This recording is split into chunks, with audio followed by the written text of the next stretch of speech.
Hey everyone, welcome to another episode of Into the Mist. It is our Curse of Strahd campaign, and we are so happy and honored to bring you this incredible D&D game each and every week with all these incredible players, and through all of what's going on in the world. Hope everyone is surviving well. We have a bunch of announcements that I want to get through first. And hopefully we'll get through them quite quickly. I think we sorted out our glitchy, slow issue. It looks like I'm okay right now.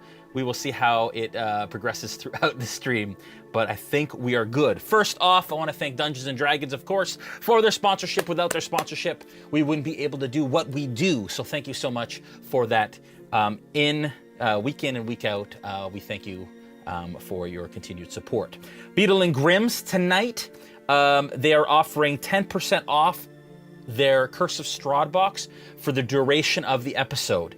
So in the chat right now on the RealmSmith Twitch, we are also live on D&D and on Beetle and Grimm, but on the RealmSmith Twitch, you will see a code that you will enter into the Beetle and Grimm's website, and you will be able to get 10% off of their Curse of Strahd box. Check that out and don't miss out. So I want to thank Sirenscape, as usual. Sirenscape is a D&D theme player that we use for everything that we do here at RealmSmith. It's www.sirenscape.com/RealmSmith. When you get there, if you type in RealmSmith into the search bar, you'll see all of the sound sets that we use for our sessions, including the Into the Mist stuff. And my understanding is they've recently released the official Curse of Strahd stuff from D&D as well. So you want to check that out at, again, www.sirenscape.com/RealmSmith. And adding RealmSmith to the end just lets them know that we sent you and helps us out a little bit too. I want to thank all of our product sponsors. First off, I want to thank WizKids. I got a whole ton of minis this week from WizKids. And what I can show you, there's a lot of stuff I can't show you yet. I'm waiting for the green light on some of it. But the stuff that I can show you is from the Fangs and Talons set. You've seen it probably online, but I'm going to show you a bunch of it right now. It's going to be awesome. Hopefully we can get a full screen. We didn't think about that, Julian, while we were setting up today. You can just bring it up and then zoom it in. People are used to the RealmSmith off-the-cuff stuff. First off, from this angle, while Julian's do that, I'm going to show you the freaking size of this purple worm. It's absolutely massive. We just got this. It comes with the Fangs and Talons set. This is a medium ranger. So you can see the size difference between the regular character. Even better, this is big Sterling compared to the purple worm. So you can see exactly how big that is. Maybe that will show up at some point. But I can show you kind of up close here, because Julian's the bomb. This is the purple worm. He's awesome. The detail is amazing. All the teeth inside and all that stuff is great. We also have an aboleth, which is so fun. We have a new T-Rex, which is different than the mold and the sculpt for the last T-Rex. Very, very cool. What's that? Yeah. And this is a funky dire troll. It's got like a bunch of heads coming out of it, pretty nasty. And then we also have the Kieran. All these mythical creatures that exist within that world. Anyways, really awesome. You'll probably see all of those in the next while on stream, and thank you, of course, for WizKids. Are we facing all of those tonight, Jay? No, not tonight. But maybe a couple of them. At least 5 of those worms, I think, is probably part of the plan. Dwarven Forge, of course, for a lot of the terrain that we use on a weekly basis. Hero Forge, as usual, all of our player character minis are Hero Forge minis that you have seen on the table, including the new Muskoka mini, which you probably won't see much of this week. But it's new, and I'm half painted it too. I love you, Dave, wherever you are. Mithril Armory has a new Kickstarter. It closes on Friday. This coming Friday, check it out. We are going to play a clip, a teaser in the break of their new Christmas ornaments. The link will be in the chat, and you can check it out. You guys have funded, right, Joel? That is correct, Jason. So they have funded successfully. They're awesome. Check them out, and we'll see a lot more about it in the break. And then, of course, D&D Beyond, as usual. They are one of our powered sponsors, and they are an official, and we do have a giveaway from them that I will explain in a short little bit. Want to say hi to the Discord community that's out there. For those of you that don't know, when you subscribe to our Twitch channel, that's twitch.tv/RealmSmith, you get the opportunity to play within our Discord roleplay community. You will see some of that at work in the next couple weeks leading up to the finale. You've seen it at work so far in this campaign, but basically they have a storyline that runs along kind of the same path as our players do in the live stream, and sometimes they intersect. And there's all kinds of quests that our Smith Guardians, specifically Scuba or Steve and Julian run, and I ran one as well. And it's a really amazing, awesome experience. So check that out. Don't miss it. And you'll be excited to see some of the craziness that exists. This is currently Camp Gakis, which is the camp that all of the Vistani camps have come together to build in response to things that were happening in the narrative. Every one of those tents and wagons represent a player who is currently role-playing and active on the Discord. I just found out today that they have a schedule around the clock of people who watch the camp in the towers for random encounters and things that attack the camp. It's pretty insane and exciting, and I love those guys so much. Just so you all know, you need to get your bits fingers ready. We have surprise bits expenditure potentially later this episode, so prepare for that. That might very well happen. If you don't know what that is, bits are the economy of Twitch. You can purchase some and then you use them as we say or we see fit within the episode. It helps us to continue to do what we do. It takes resources to do this, and it allows you guys to interact with the game directly. We've done it a lot in the past, and we're excited to do it again tonight. Huge thank you, of course, to the Smith Guardians. They are the elders of the Vistani. They're also our moderators. They're also our quest givers. They're also a lot of things. They do so much thankless work behind the scenes and in front of the scenes, and I love them very much, and thank you for all of that. Extra Life, we actually hit our Extra Life goal of $5,000 so far for the kids. There are some items coming to the party. For those of you that don't know, every time you donate to Extra Life using the RealmSmith account, the players get items in-game when they get to certain milestones. And so they've hit the 2 last milestones. In the break, we may have a Grigori show up in the form of Brandon, Brandon, if you're listening. And we're going to find a way to get Grigori on stream to talk about the fact that we hit our goal. So we're excited about that. We do have merch. You can check it out. There's a widget below our video. I always do that. I don't know why. I have a hard time with it.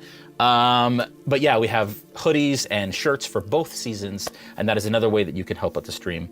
Tomorrow night, behind the screen with myself, we talk about this episode. We talk about what RealmSmith does. We answer your questions. It's a really good opportunity for you to kind of dig in to the way that we do things. I've actually decided that moving forward, I will be kind of digging into my processes, prepping, some terrain building. Tomorrow night, we're going to be building some Hero Forge minis using their new color interface. That'll be a lot of fun to do, and it'll be a nice, fun, interactive experience.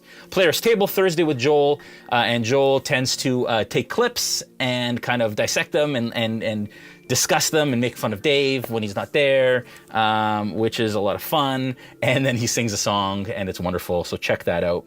Nolzers is still on hiatus. We'll still try to figure out what exactly to do with Nolzers. We're working on kind of revamping it, but that is on Sundays. But you can catch all of our back episodes, most of our back episodes, on YouTube as we kind of catch up. We've also been uploading all of our behind the screens to YouTube. So if you want to catch up on behind the screen, I think we have like 8 episodes uploaded, and we're going to continue to be updating them and uploading them in the near future.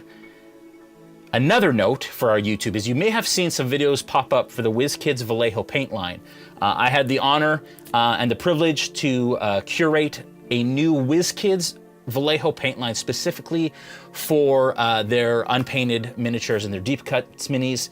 And I have created tutorials to walk you through basic steps of using those paint tutorial sets, as well as the starter sets. There's 2 large starter sets and 10 smaller sets. You'll start seeing them in your local stores soon, but you can check them out on our YouTube page for basic tips for those of you who are new to painting or are brushing up and want some good ideas of how to kind of tackle your minis. You don't necessarily have to be using the paints that are there. You can use Vallejo paints if you already have them, but you can absolutely head to your store, local game store, and check those out. They're awesome. And it was a privilege to be able to work with all those guys. D&D Beyond giveaway. We are giving away another digital version of the Curse of Strahd campaign for your D&D experience. For your D&D Beyond experience and for your D&D experience. You can enter the word ritual into the chat. If you enter ritual into the chat, you will be entered only once. If you enter more than once, you will be disqualified. And at the break, we will announce a winner for that. Make sure to follow and share. You've seen this kind of potion bottle blink throughout the intro. If it blinks, we're showing the magic here. That's not good. There it is. I swear it's a magical bottle. It doesn't have a light behind it. If it blinks purple, it means somebody's following us. If it blinks blue, it means that somebody is subscribing. If it blinks green, bits have been spent. And that is our way to let us know that you guys are out there and are interacting with the stream. Last announcement, real quick. We have the distinct honor again and privilege of sponsoring a Lost Odyssey event coming this Friday from the mind of Matthew Lillard, and it will be Matthew Lillard's first time DMing in public on stream. Check that out. They have an incredible cast, including Deborah Ann Wall and others. We have a trailer to show of this awesome event, and again, we just really believe in what Lost Odyssey does and what Matt Lillard does, and we just want to show him love and make sure that it gets done. And you can roll that commercial.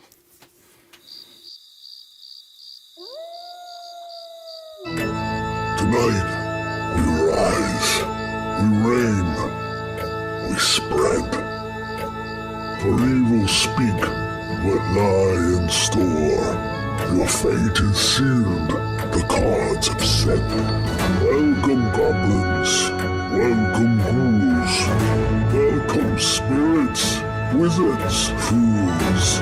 Let's carve a smile into the head. Welcome all to the night of dread.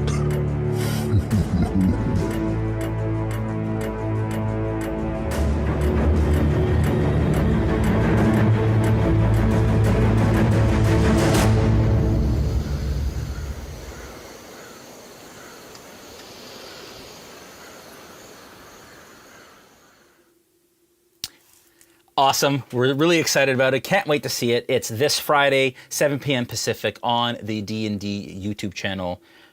It's going to be a blast. And if you've ever seen Matt Lillard on this stream or on any stream, he is entertaining all on his own. And so surrounded by all those awesome cast and folks, it'll be incredible. All right, let's say hi to our cast. As usual, hey guys. How is it going in the apocalypse? Hello. Are you all surviving all Hello, right? hello. You are currently down a member and are facing, it's not over. It's not done yet. Are you all ready? Yep. Ready. All right, well, let us venture into the mist.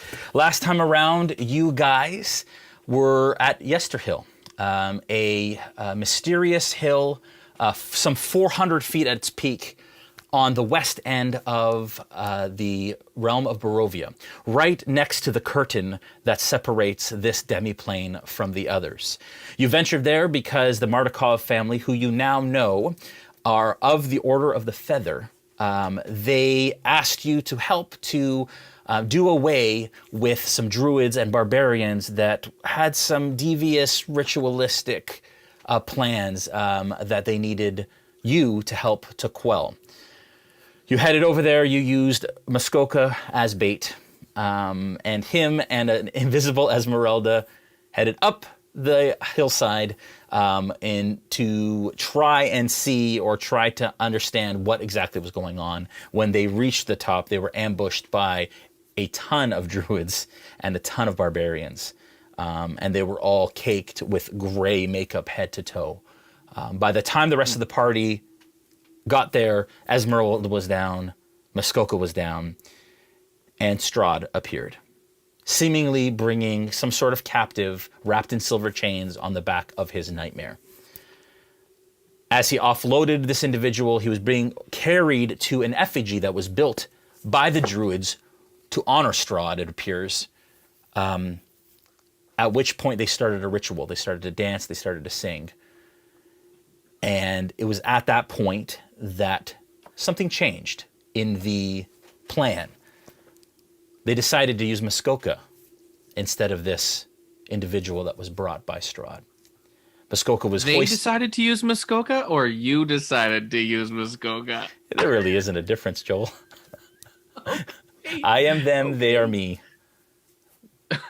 But our hearts aren't linked. Only our... I don't know what I'm saying.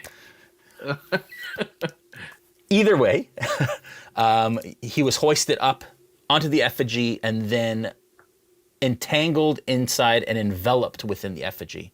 The effigy then seemed to fall and break apart, revealing a tree-like creature, a blight of sorts. Much like the smaller blights that you've seen, but of a treant size, some 30 feet tall, green, glowing aura emanating from its eyes and from its mouth. It met Strahd. All of the druids, seemingly unhappy with the result, dispersed. And you were left as this creature started its path northeast, seemingly in the direction of Vallaki and the northern part of Barovia. You are now standing within the circle. You've decided to move forward and follow this thing. I don't think you guys actually started in that direction yet. Is that right? Not yet. Yeah, no. Currently, Falpher is being... Tree. Sorry? Were we checking out this tree? That's right. Tree in the middle. Oh, that's right. Sorry. Yes, that's right. So as you were in the circle, you looked across the expanse of the hill. You saw that there was this black gnarled tree that was on the other side of the hill, which weirdly resembled the roots that held the effigy aloft. These roots then receded once the effigy or the creature had moved on back into the ground. You did see from a distance, and this was Sterling, I believe, saw this, that there was a body, armored body, at the foot of the tree, and there was a shiny weapon of sorts, seemingly an axe, embedded into the trunk of the tree. But you are still some 100 feet from this tree. Around the tree, you do see a number of creatures. You know them as blights who are kind of walking around this tree. And the trees surrounding this blackened, scraggly tree are dead near the center and then have more and more foliage as they kind of create the circle of the copse of trees that encapsulates this weird tree. What do you do?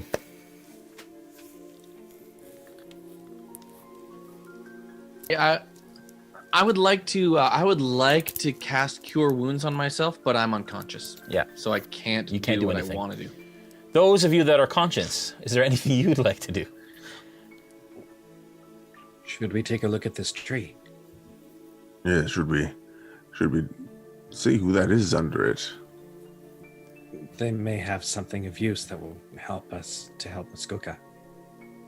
I agree. In any Let's go case, see. it couldn't be any worse than what has already happened. That's true as well. Okay. The creatures surrounding the tree, the tiny creatures, we've seen those, right? Those are just little tiny guys. Yeah, so you've seen a number of different ones. Some seem to be kind of small twig-like creatures. Some are kind of medium-sized with like needles coming out of them, almost like thorn bushes. And then there's other ones that look like they're made of vines. You've seen three distinct types. The ones that you see here seem to be, even at this distance, larger than the twig ones. So you imagine they're either the needle ones or the ones that are made from vines.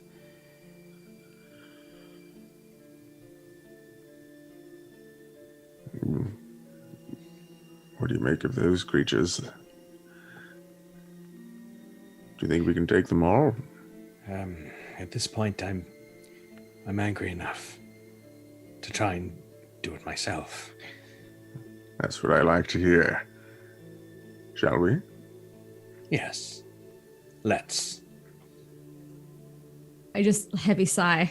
As I said before. Wait.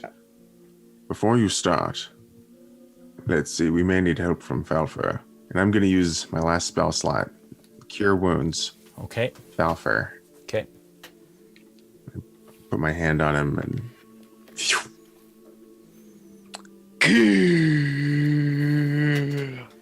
Oh, wow. That was very strange.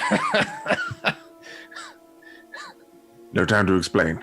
After dispatch of these tiny creatures, I just cured you for 10. Oh, thank you, sir. Boom. That's what I needed. Thank you kindly. Okay. Should we draw them towards us? Yes. Maybe one could be the distraction, and the other will help pick them off on their way. I'll head in first. Do you have any plans on what you would like to do?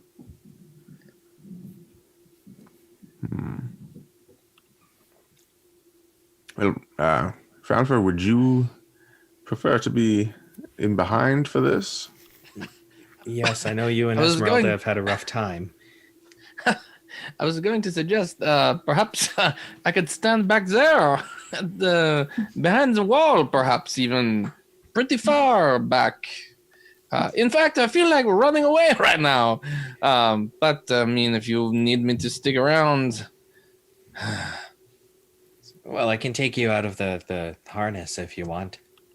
Or just put you on my back, and then you don't have to... Oh, yes, please. Just spin me around, please, to the back. All right. Hey, So, could I...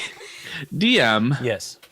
Jason, you're so kind. Is it possible that I could take a short rest on Sterling's back? I mean, I'm in a baby Bjorn. And babies sleep in Bjorns all the time.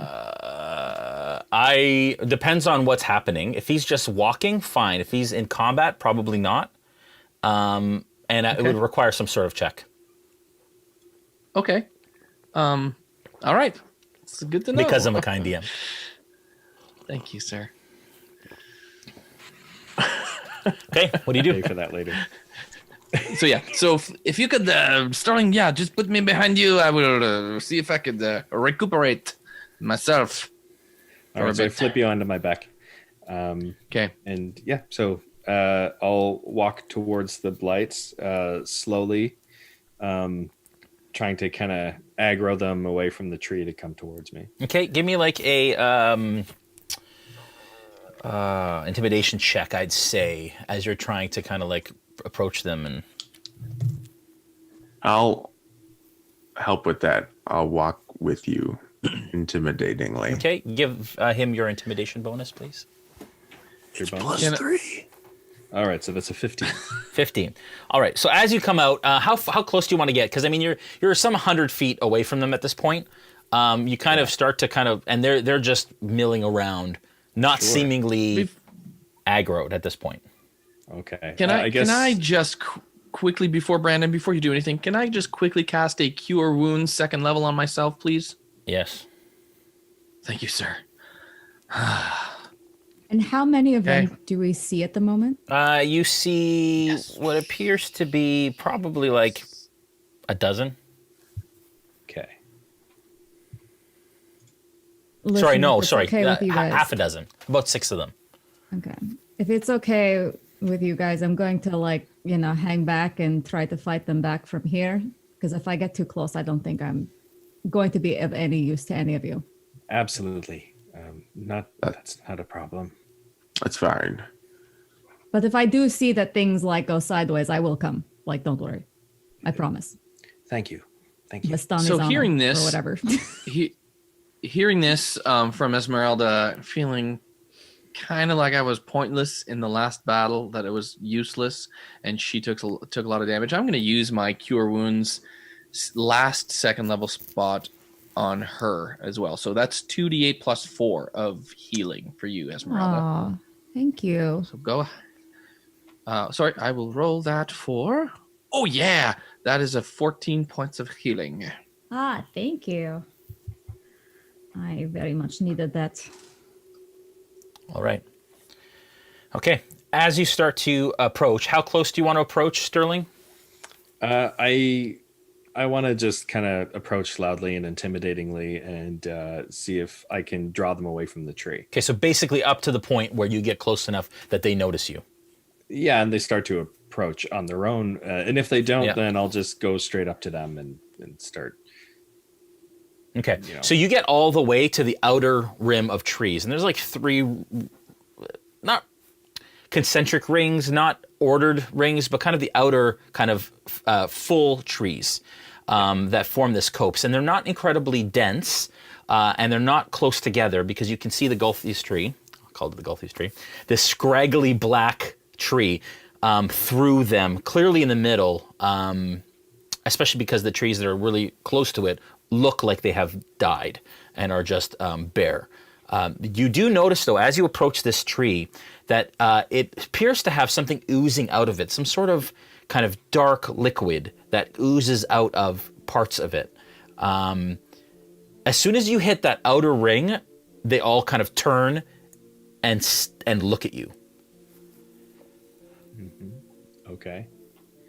What do you do? Okay. Come on, kill me! Come get me! Something along those lines. Okay. Okay. So they don't move. You calling them out, they are not leaving this kind of inner ring of trees. That tree is gross. I'm starting to have second thoughts. No. And you can- there's still more we can Perhaps learn. Perhaps we just burn it. I mean, maybe if it will burn. I thought maybe there was some good stuff there, the shiny axe and the armor, and Give me a perception check, Sterling. sure. 10. Okay. With a 10, you do see that the creature at the base of the tree is wearing armor, but it looks like kind of beaten, sort of plain, kind of half plate. Okay. It is a skeleton, so this person has been dead for some time. And it looks to be the remains of some sort of human adventurer. The axe that you see appears to be the size of a battle axe. And at this distance, you can see that the handle is quite intricately carved, which looks somewhat like a natural kind of leafy sort of vine texture.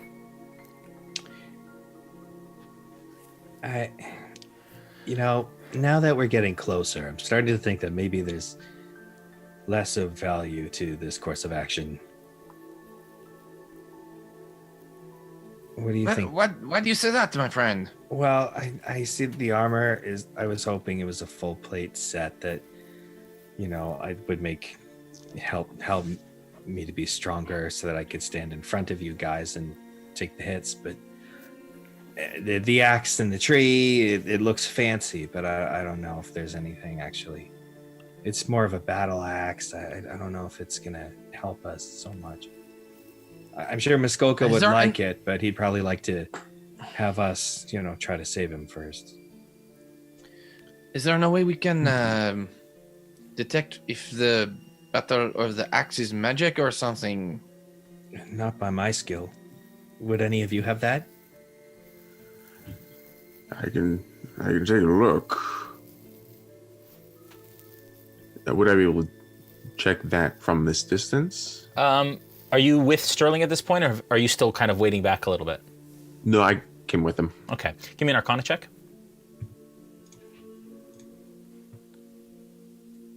9. Okay. With a 9, it's a fancy axe. You don't know if it's magical or not. Can't really tell. Can I It's do that? You've never been good at those. May I try for a moment? Spin me around, Sterling. So now you're on my Okay. front. Can I check, Jay? Yeah, sure. That is 16. Okay. With a 16, it is an intricate axe. It is finely carved.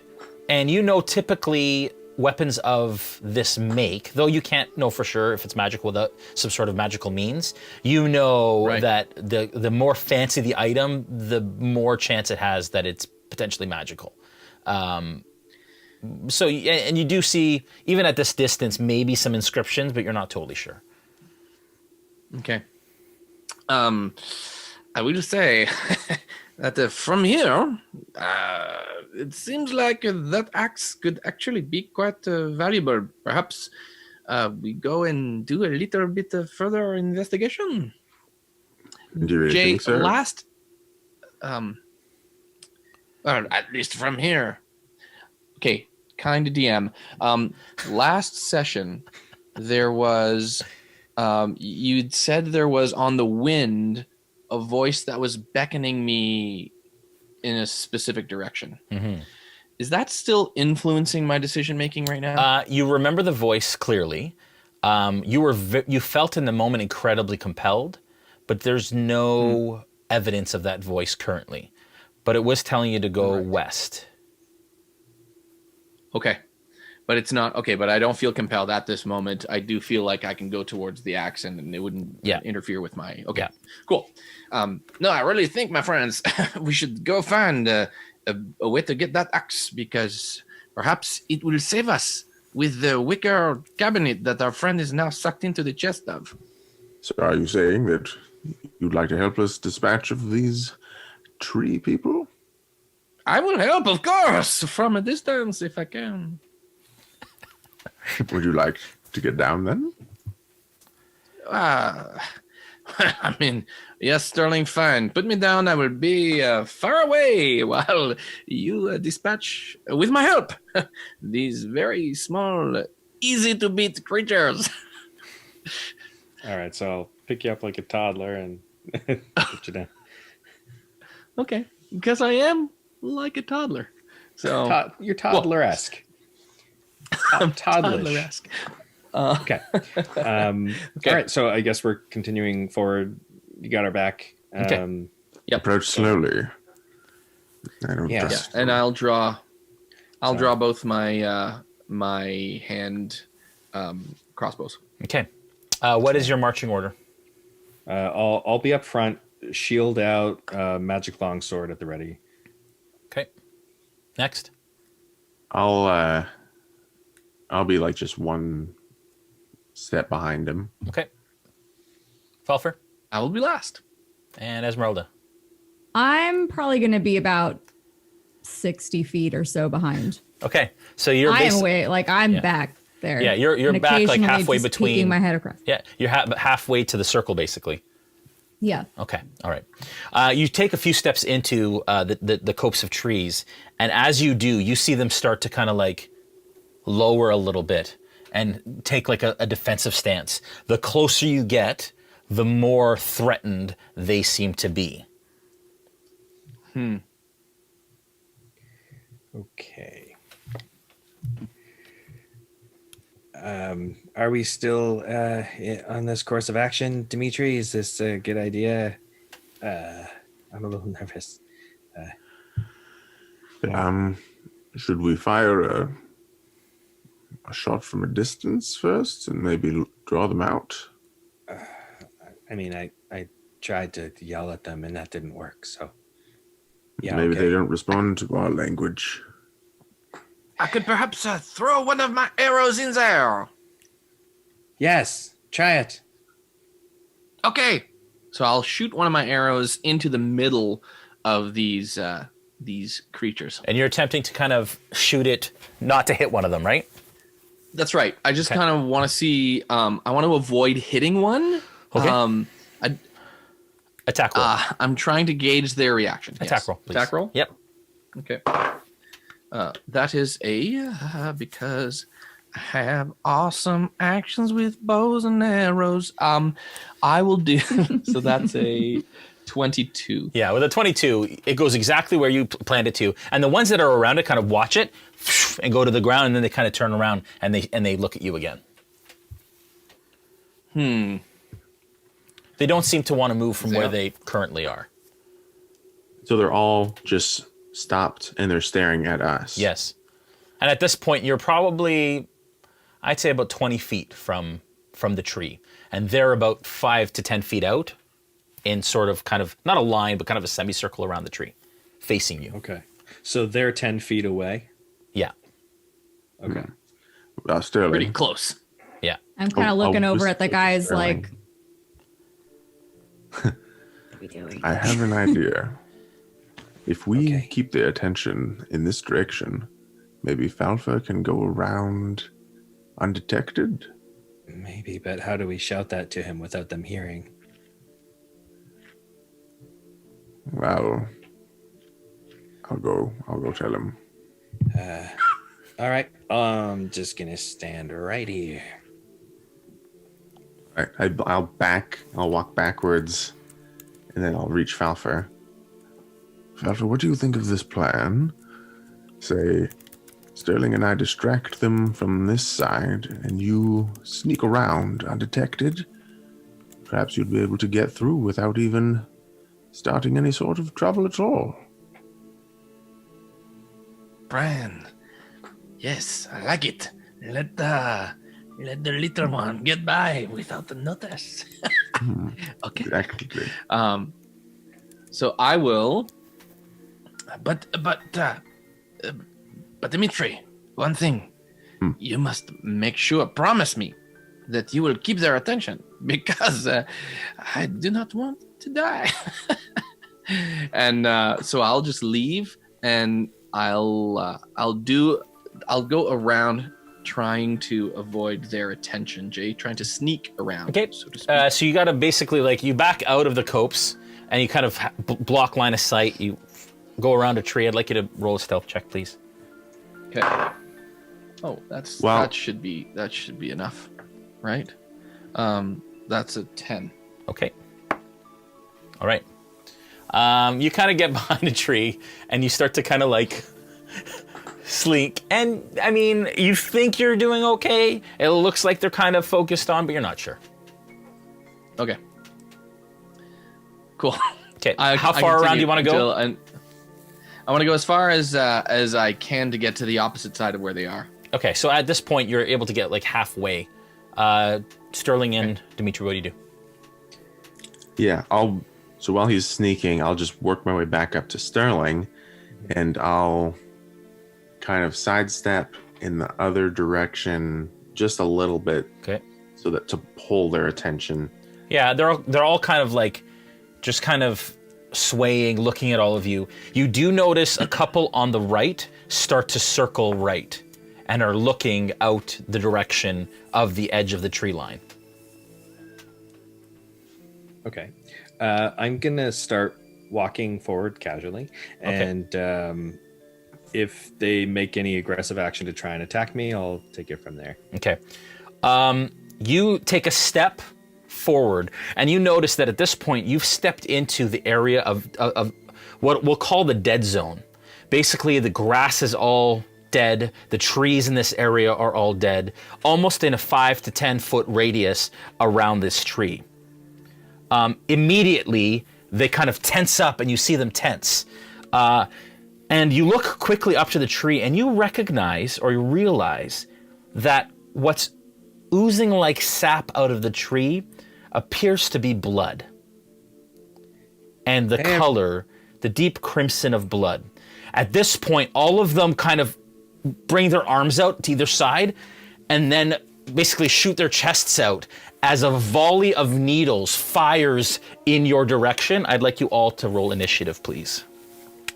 Yay.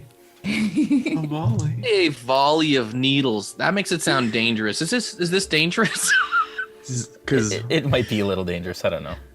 I'm thinking was maybe. this wasn't supposed to be a danger game, right? It's just, I mean, Ask wasn't this the Muskoka. Christmas stream? Oh no. Oh man. Okay. You said roll for initiatives. What you Yes, said, I sure right? did. I think those were the words you used. Okay, 21 for me. No, sorry, that's a 19. 19 for me. Okay, Sterling, 7. Dmitri, 17. Ezmerelda. 22. Okay. All right, Sterling and Dmitri. I wrote down your armor classes and I lost them. Armor class Sterling is 20. Yeah, because shields up. Dmitri? So 20. Mine is 18.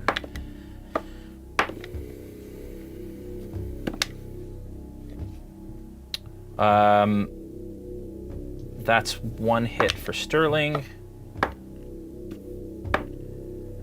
And that's 2 hits for Dmitri. Sterling, you take 8 points of piercing damage as these thorns, some of the thorns get in between the plates in your armor. And Dmitri, you take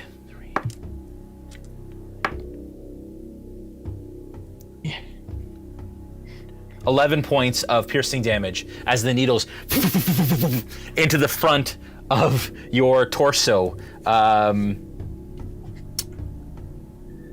Falpher, From my vantage point, go ahead. Jay, do I see that from my vantage point? You hear it, where I and am? yeah, you hear it, and you see this spray of needles kind of shower Sterling and Dmitri. Ezmerelda, at this distance, you can see that happen too. Okay. So sorry, did you call on me? Nope. I'm not sure if you did. Nope. We're back up to the initiative order. Ezmerelda, you're up. Falpher, you're on deck. I see those. I see that barrage of needles, and I just hurl a firebolt at the nearest thing near the party. What's your range on firebolt again? 120 feet. Okay, so you want to kind of get past the party to at one of these blights? Yeah, I want to hit I want to hit whatever's coming towards them. Okay. Like the most immediate Sure. danger. Sure. Yeah, I'd say it's the blight that's right in front of the party there. Give me an attack roll. That is 23 to hit. That's a hit. And that is 19 points of fire damage. One of these blights explode out in front of you as this firebolt whizzes over your head and detonates the one that is right in front of you guys. Falpher, you're up. Dmitri, you're on deck. Okay, so I'll turn towards Dmitri and I'll go, my friend, take this, and I'll cast level 1 Cure Wounds on you, Dmitri. That's touch, though, is it not? Oh, you're absolutely right. It is Yeah. touch. You've How circled far am I 30 from feet. Dmitri now? You've circled 30 Yeah, feet 30 feet. around the end. So if you were to run like diagonal to him, I would say it's probably about 40 feet, 45 feet. Because you went out so and then I cannot do around. that. Yeah. Okay, so I'll do I get a sense like they are paying attention to me at all, Jay? Perception check? Okay. That Or is an insight. 18 plus 7, so that's a 26? Yeah, that's enough. So you did absolutely notice that a couple of them had branched off the group and were kind of tracking you. But as soon as Sterling stepped into that circle, they turned their attention and then fired this volley of needles. Okay. How many can I identify individual things like this? There was Like 6 specifically. There are 5 now. They're fine now. Okay. I will. How far is the tree from me with the axe in it? The tree would be 30 feet. Straight shot. Okay. I'm going to then use I'm going to cast Zephyr Strike. Okay. And what that does is you move like the wind until the spell ends. Your movement doesn't provoke opportunity attacks. Okay. Once before the spell ends, you can give yourself advantage on one weapon attack roll on your turn. The attack deals an extra 1d8 force damage on a hit. Okay. It increases my movement by 30 feet by the until the end of the turn. Okay. Okay. So I will use it as a bonus action. Okay. I will run towards the tree without creating any opportunity attacks. Okay. And I am going to attempt to take the axe out of the tree. Okay. All right. And So then, because you said 30 feet, right? Yep. So just so you know what I'm going to do after that, just because you can kind of let me know. Then I'm going to use the rest of my action, the other 25 feet, to attempt to get back to where I am without them noticing, if possible. Okay. Well, they'll definitely notice. So all of a sudden you hear, Okay. because you're not stealthing anymore. You're just giving her, right? All of a sudden you guys hear that familiar sound of Falpher basically flying past as he kind of runs through, and you deke left, deke right past the needle blades, and you get to the axe. The axe in front of you can see the handle is carved with leaves and vines, and the weapon seems to be incredibly fancy. And it is dug, fairly, not incredibly deep, but deep enough that it may take some elbow grease to get it out. It will be an action to remove it from the thing. You still have an action, right? Because you used a bonus action, correct? Yep. Okay. That's correct. I'd like you to give me a strength athletics check, please. Okay. No problem. Oh, except that that's only a 10 as a result, but I think that. Okay, Should so do you it. grab onto it and you put your foot on the tree and you manage to kind of wiggle it and it comes free. And you do notice though, this battle axe is humanoid size, so it's large for you, but you can tell that it weighs probably half of what a normal battle axe would weigh in your hands. Okay. And you get a sense of, for the first time in this place, you get a sense of goodness that emanates from this axe. Like you don't get any sort of negative or a malicious intent that you feel, but you can definitely feel some sort of buzz, almost like a magical aura that you've come to understand comes from a magical weapon. You now hold the axe. Is it a familiar buzz? Nope. Like a No, it's just a magical buzz. moon pie? Oh, okay, just a magical not buzz. that kind of buzz. Wrong buzz. Wrong kind. Just wondered. Falpher needs to react to that stuff. Okay, so I'll use the rest of my movement, which is 25 feet, to try to get out of there, Jay, if possible. Can you just clarify the opportunity attack thing? How long does that last? Is it for the entire turn? You move like the wind until the spell ends, which is 1 minute long. Yeah. Your movement doesn't provoke opportunity attacks. Okay. So assuming that's until the spell ends. Okay, so for a minute that happens. Yep. Okay, all right. So you turn around, and which direction do you want to go? Back to where you were? Into where I was. Okay, Yes. so you turn around through all of them, and you get to basically like 5 to 10 feet within the tree line. And you kind of turn around. Okay. You now have this axe in your hand. Dmitri, you're up. Okay, so one of them just exploded in front of me. Yeah. And okay. I'll walk up to just whichever one is in front of me. Yep. And I'll just say, bad choice, lads. And I'll swing with my it's a longsword. Yep. And 26 to hit. That's a hit. And 11 slashing. As you come across with that strike, it explodes in a shower of brambles. Ooh. All right. You have one more attack? Sorry? You have one more attack? Yes. Okay. I will turn to another one that's still up. Okay. And swipe at it. And it's natural 1. As you kind of turn to the other one, you misjudge the distance that exists between you and this new creature. And as you come through, that creature is actually kind of turned towards you and grabs your wrist and your longsword and now has it clutched in its hands as it kind of screeches in your face. That is going to be the end of your turn. That creature is going to go ahead and it is going to claw at you, Dmitri. That is going to be a 14, which is not enough. The other one beside it is also going to attack you, and it is not enough. You manage to you're trying to sidestep, and you manage to, I'm not rolling very well is really what it comes down to.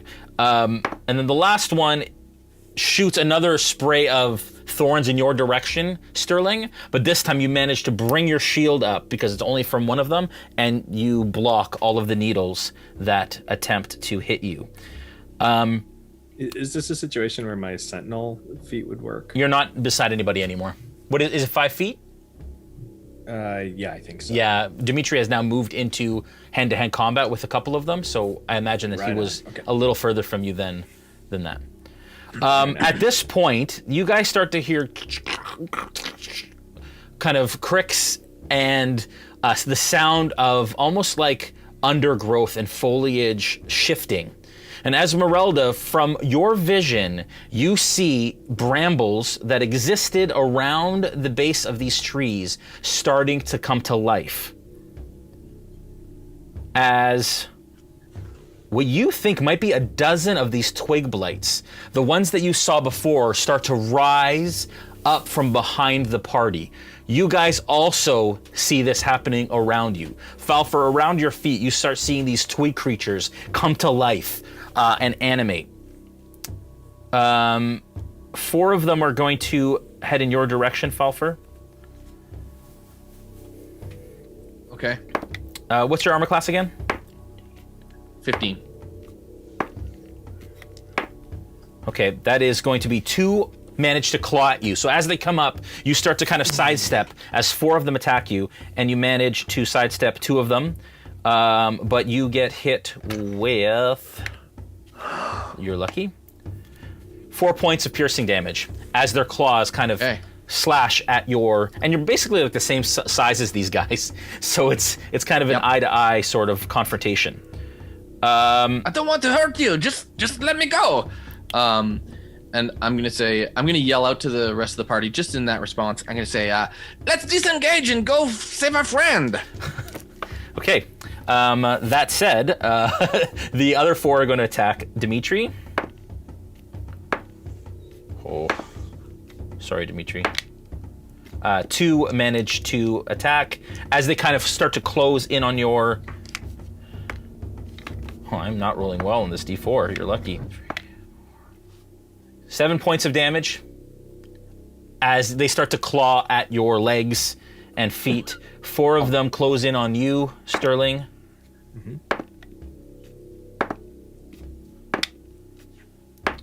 The one I hit was a natural 20. Oh. That's only 6 points of damage as it finds a crevice between your plates, causing damage. Sterling, you're up. Ow. So hearing what Falpher said, I think it's good advice. We did what we came here to do. It's time to go. So, thanks for entertaining us. Gotta go. And I'm gonna Disengage? Yeah, I'm gonna disengage, but I want to try and move at an angle where I can intercept Falpher in his current vector. Okay. And so that I can, pick him up. Okay, you basically just get to him with your movement. So you're you actually reach him with another 5 feet of movement left. Okay, to pick him up, is that a full action? I would or say a that's an bonus action. An action? Okay, Yeah. so I pick him up with my action. Well, in you that used to case. disengage as an action. Oh, but I'm not within 5 feet of them. No, the blights came and they attacked you. Oh, that's true. Okay, so forgive me then. Yeah, I'll disengage. I'll run up to Falpher and I'll be beside him. Okay. And as I'm running, I'm kind of waving Dmitri like, "Hey, come on." Yeah. Okay. All right. As you kind of run past, you start to see Sterling. In a couple of the trees, you see vines starting to climb and work their way down the neighboring trees that still have foliage on them. And you guys see 3 of these vine blights drop out of 3 of the trees. And one of them, you running by, kind of chases you, Sterling, and is going to attack. That's a 23. That's a hit. Sorry, 1 sec. Sorry, 24. Oh, 12 points of damage. Okay. As a vine tries to ensnare you, and on a hit, you are grappled. And as you're kind of running, these vines, you see, Falpher, you see these vines wrap around Sterling and stop him in his tracks. You are currently restrained and grappled until your turn, Sterling. Okay. And bloodied too. And bloodied. What? Another one looks at you, Dmitri, and kind of reaches its hand out towards the ground where you're standing. And you see grasping roots and vines start to sprout in a 15-foot radius. No, I'm lying. He can't do that. I'm sorry. He chases at you, and he's going to try to attack as he comes into... and that is not enough with a 17. You're 18, right? Yes. Yeah, as these vines come out, you manage to deflect them with your longsword. And Nice. Falpher, one is coming after you and is going to miss with its vines. Yeah. But you are now within striking Yes, it distance did. of these three. Sorry. Ezmerelda, you're up. Falpher, you're on deck. I just shout, I just want one self-care day where nothing's trying to kill us. And like,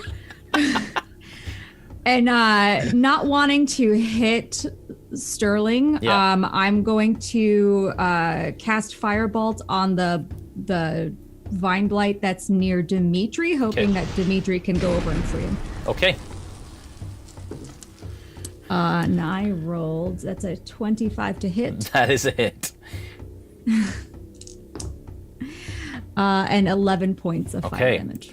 And this firebolt smashes right beside you, Dmitri, into this vine creature, and you see, dead, scorched vines fly off it as it is very hurt, but still standing and quite resilient. Do you want to move at all, Ezmerelda? How far am I at this point? Still from 60 her? feet from the tree, so you're some 40 feet from the action. I think I'll move up like 20 feet. Okay. All right, Falpher, you're up. Dmitri, on deck. Okay, so how many of these little suckers are there? Oh man, there's a dozen of the Twig Blights. There are still 4 of the Needle Blights, and there are 3 of these Vine Blights. Okay. I'm very close to Sterling, having been grappled, and he Yeah. kind of he vectored to me. Yeah. So so I'm going to cast Cure Wounds on him, Yeah. and try to regain some of his hit points, and then use. Okay, so I do need to understand Zephyr Strike appropriately here for my turn and speed. Did I used up all my speed in my last Yeah. turn, didn't I? Okay, Yeah. that's what I thought. Okay, so I'll Cure Wounds on Sterling. Okay. Yep. You wanna So that's roll that? 1d8 plus 4. I'll do that right now. Okay. That's 8 points of healing for you, Sterling. Okay. Thank you. Dmitri, you're up. All right. I'm going to disengage. Okay. All right. And as you start to disengage, you try and find a distance, but you are currently surrounded. So even though you're not getting opportunity attacks, I don't even know if you can. I'm gonna give me an acrobatics check to try, and because some of these guys are a lot shorter, and so to be able to kind of jump over them and stuff, I'm gonna give me an acrobatics check and see if you can kind of sidestep them. I know dexterity isn't your strong suit. 7. Okay.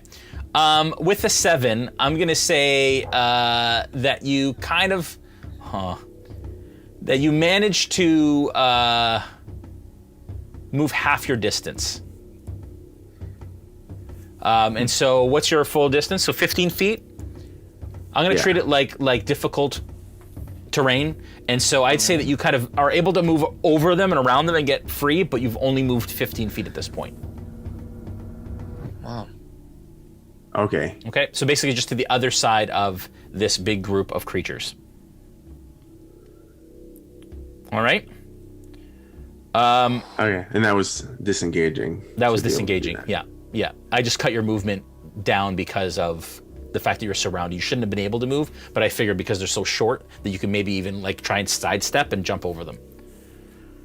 Okay. Okay, so just- Those 4 remaining blights, as you are running, unleash another volley of these needles.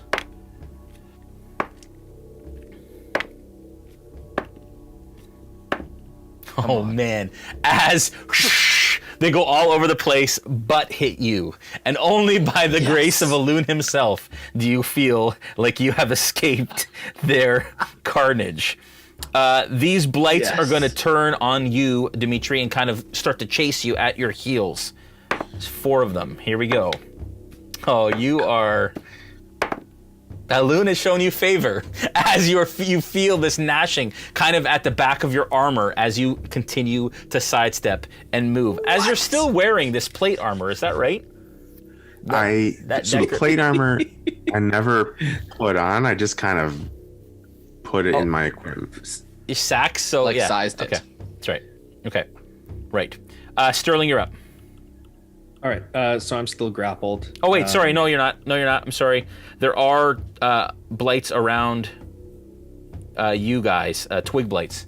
So they're gonna. 2 of them are gonna attack Falpher. Falpher, you're. Oh, that's a natural 20. Falpher, your didn't hit. armor class again. Sorry. 15. 15. So one of them hits you. That is going to be 8 points of piercing damage.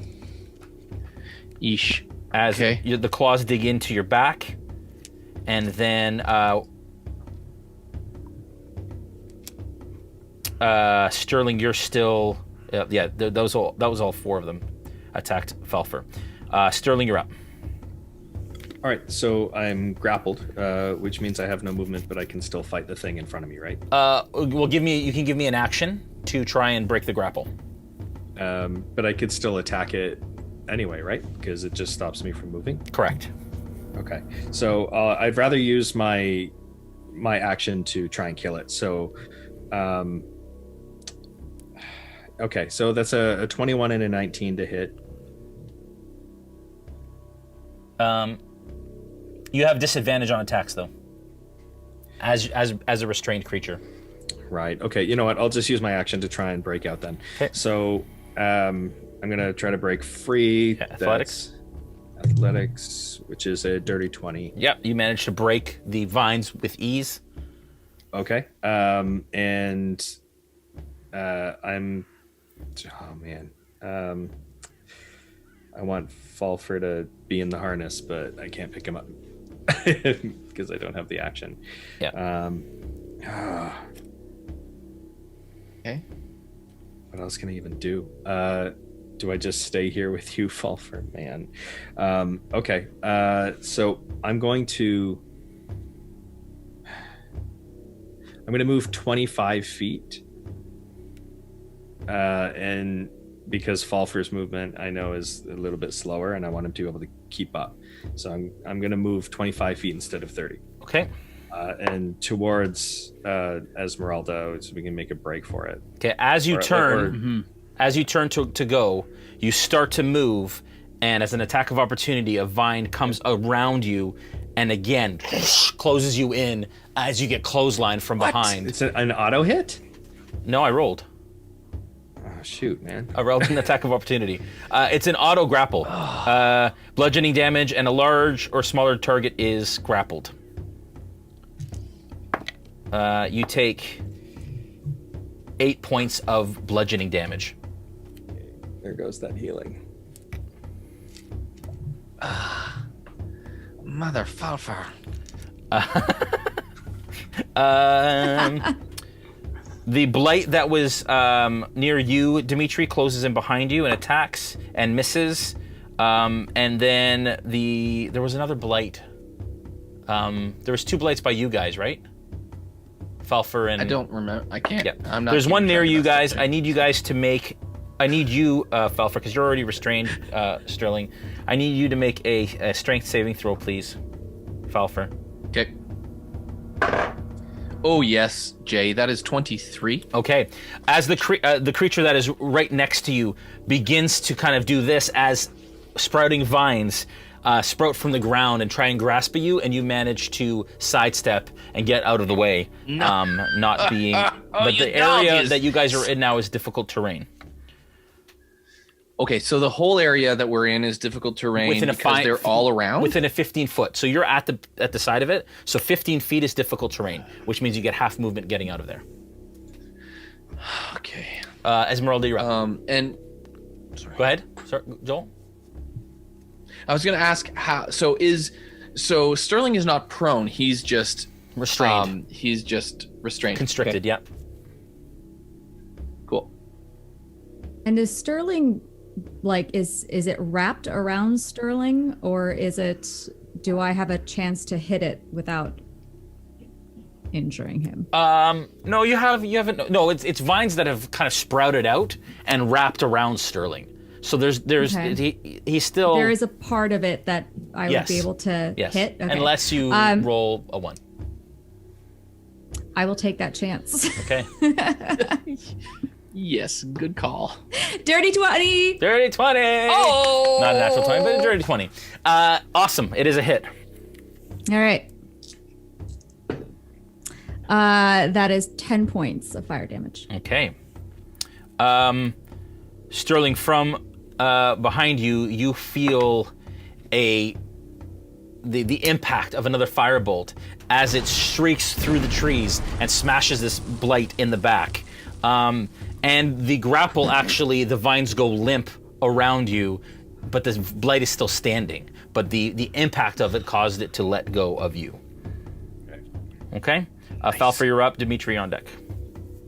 Okay, so I will run my limited distance Yep. into... actually... Yeah, because attack of opportunities don't count here. Okay, for me. So I'm going to try to get into Sterling, into the harness. Okay, so I'm gonna say he's almost right beside you. So you kind of you close the distance, and then the distance up to get. Yep. I'd say that's fine. That's your action to strap yourself in. Okay, cool. Okay. Yeah, I strap myself in. Okay, Dmitri, you're... Let's go, my friend. How far am I away from Falpher and Sterling? You're about 20 feet at this point. Okay. 15 And to 20 feet. they're right next to me still, right? They came up to me. Yeah. Okay. I will disengage again. Okay. This time you're in the And clear. This time, yeah. And I'll use my full movement to go, and I'll run right past Sterling Okay. and Falpher. And because I'm extremely bloodied, Okay. I'll say, we should probably head for cover or something. As I kind of just get ahead of him a little bit. All right. And in your injured state, you make it to the edge of the tree line, and now you are on the other side of the tree line, just outside the outer tree line. Okay. Okay. The needle blights do not take chase, but turn their attention towards Falpher and Sterling, and again unleash a volley of needles.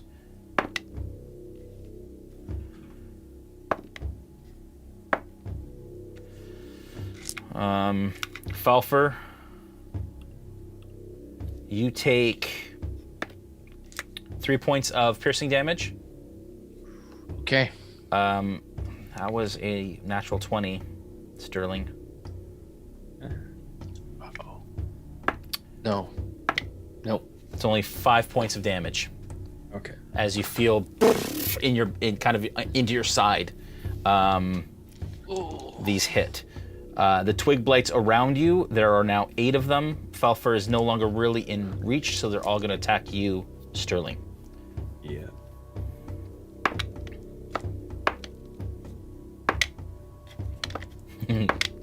That 20, I tell you. 1.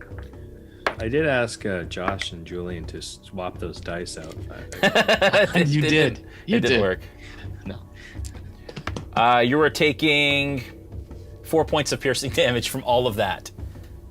As they start to kind of clamber onto you and stick their claws in between some of the plates in your armor. Thank Alun for that. Okay. You're up, right. Sterling. Yeah. So Falpher's in the thing. Yep. And there's a whole bunch within range right now for opportunity attack if I just bolt, right? They're at your back though. They haven't really surrounded you because you ran out and then got stopped. Yeah. They're all kind of behind you, so you could disengage and run straight if you wanted to. But I do have to disengage though, so I wouldn't be able to dash without getting. Yeah, that vine blade is right at you. Yeah. I'll disengage and run my 30 feet. Okay. With your 30 feet though, because you guys were already close to the tree line, within 10 feet, you're you're within the square. So it would take 25 feet to get to the tree line. As soon as you hit that tree line though, you start to see the blights begin to recede. They begin to back off. Some of the twig blights begin to kind of go back into their natural form in kind of the undergrowth. And you are now out of initiative, and you have survived the encounter. I really, really hope that Muskoka likes this present. If we can save him. Or perhaps it's something we can use to cut him out of the tree creature. That would be nice. And I found Are you able to discern anything more from it now that you've had your hands on it? Let me look at it a little bit longer. So I'll pull out the. But first, my friends, you all look like you took quite a beating. So I will use a little bit of my cure wounds on you both, huh? So I will use my last 2 spell slots to do cure wounds on Dmitri and on Sterling. Okay. So that will be for you, Sterling, it's 6 points of healing, and for you, Dmitri, it's 9 points of healing. Okay. Thank you. All right. You all stop for a moment to kind of lick your wounds. Is there anything you want to do before you move on? Yes. Let us check this axe more closely. So I'll pull out the axe that we pulled from the tree, Jay, and I'm going to investigate it further if that's okay. Okay. Just for the sake of brevity, I'll just tell you what it does without you having to kind of explore. You get the sense that holding it, again, it weighs half as much as a normal battle axe, and now that you've been holding it, it actually shrinks to a size that you can wield. And as you take it back out, you're like, oh wow, that's really cool. Falpher size. Super cool. Yeah. When the axe hits a plant, whether an ordinary plant or a plant creature, the target takes an extra 1d8 slashing damage. Probably should have used that. Okay. And cool. you have so it's a yeah, go ahead. Yep. No, I was gonna say. So my friends, it's clearly perfect for uses such as the one we were just part of, battles where you're fighting plants. It works really well. I hear, or I think. I could have tested the theory, I guess, but did not. Interesting. We'll be able to test it when we try to save Muskoka. That's true. I mean, perhaps that giant wicker statue we could use it there.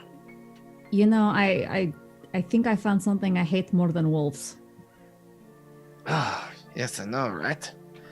Stupid Needles. little twig needle blights. They shot needles at you.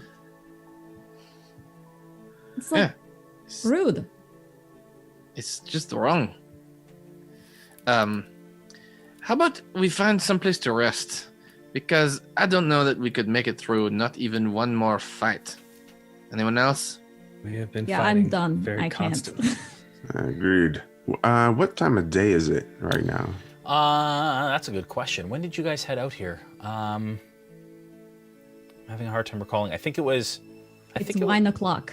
It was morning, wasn't it? 1 o'clock. Yeah. I believe it was morning. Let me think. You headed here from Vallaki, did you not? No, we headed from the tower, Right, from the tower. the Mad Mage's tower. Oh, that's right. Yeah. One tragedy after. Yeah, the and you next. guys had a long rest. Yeah, it's the morning. So it's the equivalent of about noon. Okay. How long should we rest? Just as short as possible. We need to try and pursue this beast. Yes. I agree. Not very long. Yeah, as much as I would like to rest longer, I don't think we have that much time. The longer we leave Muskoka there, the less chance we have of. Agreed. We'll make it as quick as possible. Yes. Yes, let us do it. Okay. We take a short rest. Where are you Okay? resting? Right here? No, someplace safer. Okay. Like we'll start heading in that direction. Find a place that we believe to be. As you start to kind of approach the circle, the Druid Circle, again, lightning continues to hit this circle at various times, but it does seem like it's actually quite quiet. It does seem like there isn't anybody around as you kind of pass. It's actually eerie in a way. As you start to pass, are you passing through the circle? Are you passing around it? What's your intention? I'm assuming around it so we can kind of skirt the edge of where danger has been. Okay, left or right? I'm making bad decisions, everyone. How about you guys decide left or right? Left. I feel like All right. We're always fixing bad decisions with worse decisions. As you start to head left, once again, a voice carried on the wind, Falpher, says, "You keep me waiting. You are one I'm that not is worthy. keeping. Are you not? Listen. Okay, but who are you? My spear hungers for blood. Retrieve it, and we will rule these mountains in my stead, just like the mighty warriors from the early days of the Whispering Wall." And that is where we're going to take a break. But what's your name? Too bad. Break time! All right, so we're going to take a quick break. We have some things really quick. I forgot to say that this Friday is part 1 of the finale of Into the Mist for the season. That is All Hallows Eve. And it's going to be terrifying, really, is the only way that we can put it. So watch it, tune in. It's our usual scheduled time. And it happens just before the Matt Lillard Lost Odyssey game. So you can watch ours and then flip over and watch that one on the D&D YouTube channel.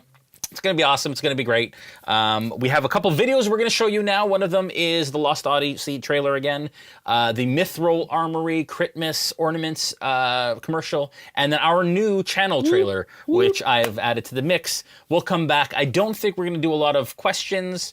We'll hear from Grigori real quick. No questions, actually. Hear from Grigori real quick, and then we'll jump right in because there's still lots to go, guys. Awesome. We'll see you guys in a little bit. Yeah.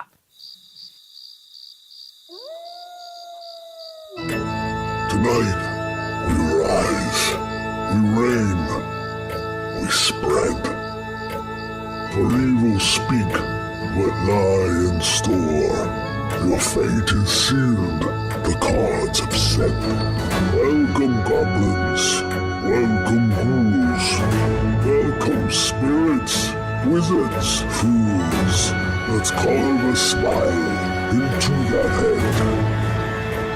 Welcome all to the night of dread.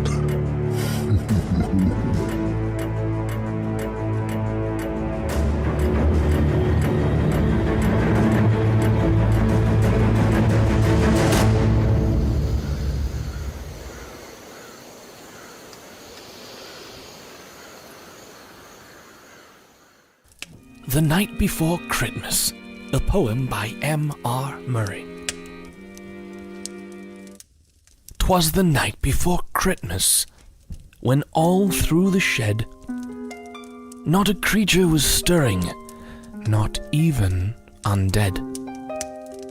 2 onesies were worn by the fire so bright, both dreaming of battles that waged through the night. When all of a sudden there arose such a clatter that our 2 flannel champions woke to see what's the matter. Upon the green tree, at the back of the shed, the branches weren't barren, but gleaming instead. These new decorations, like nothing they'd seen, were full of the creatures born out of their dreams. Not the shiny array of your average balls, but the mimics and goblins of a dark dungeon's halls. And so the 2 onesies decided 'twas right to hang with these creatures on that fateful night, but slept with their weapons until the next morning, to ready a dodge if attacked without warning. Such is the legend that's now come to be The Night Before Christmas by M.R. Murray.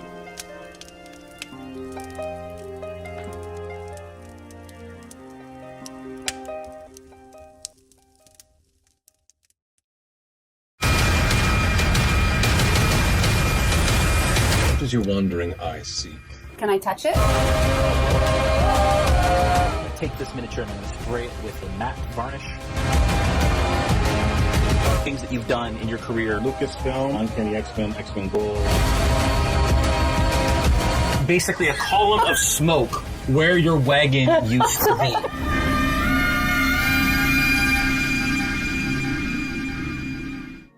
Hey everyone, welcome back. We are going to hear from our good friend Dmitri real quick. And then he's going to tell us a little bit about our Extra Life campaign and the fact that we've actually hit our $5,000 goal. Thank you everyone for that. For the kids. What did I say? Dmitri. Oh, It's Grigori. no? I'm sorry. I meant Grigori. All right. Grigori! Get it up! Hey! For Grigori! What? He's coming. There he is! Hello!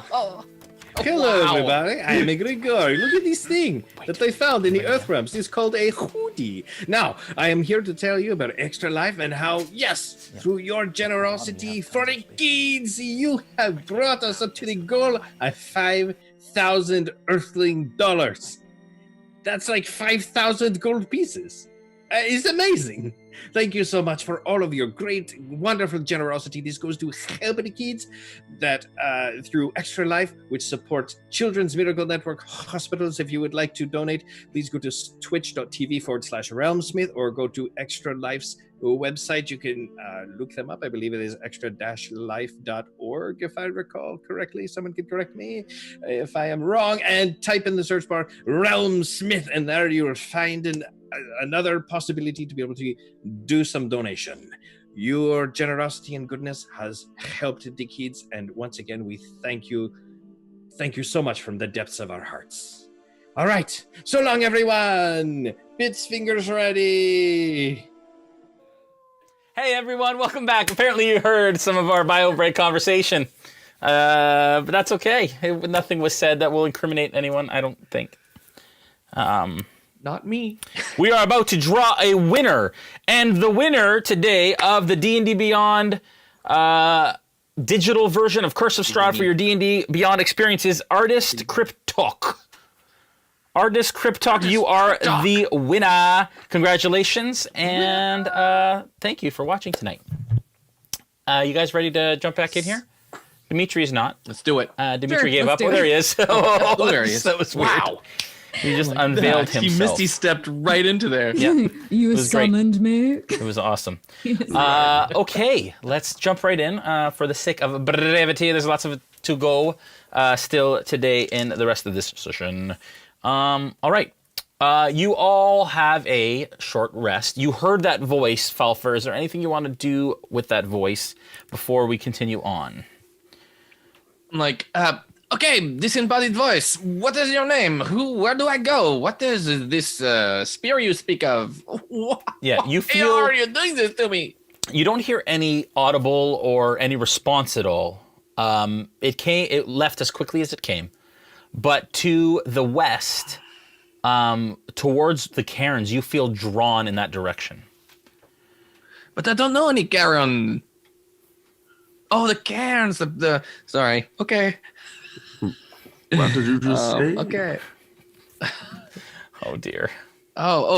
Yes. No, sorry. I keep hearing this voice leading me towards whatever, saying that I could take over the world with that person. I'm not sure. Maybe I'm losing my mind. We are in Barovia after all.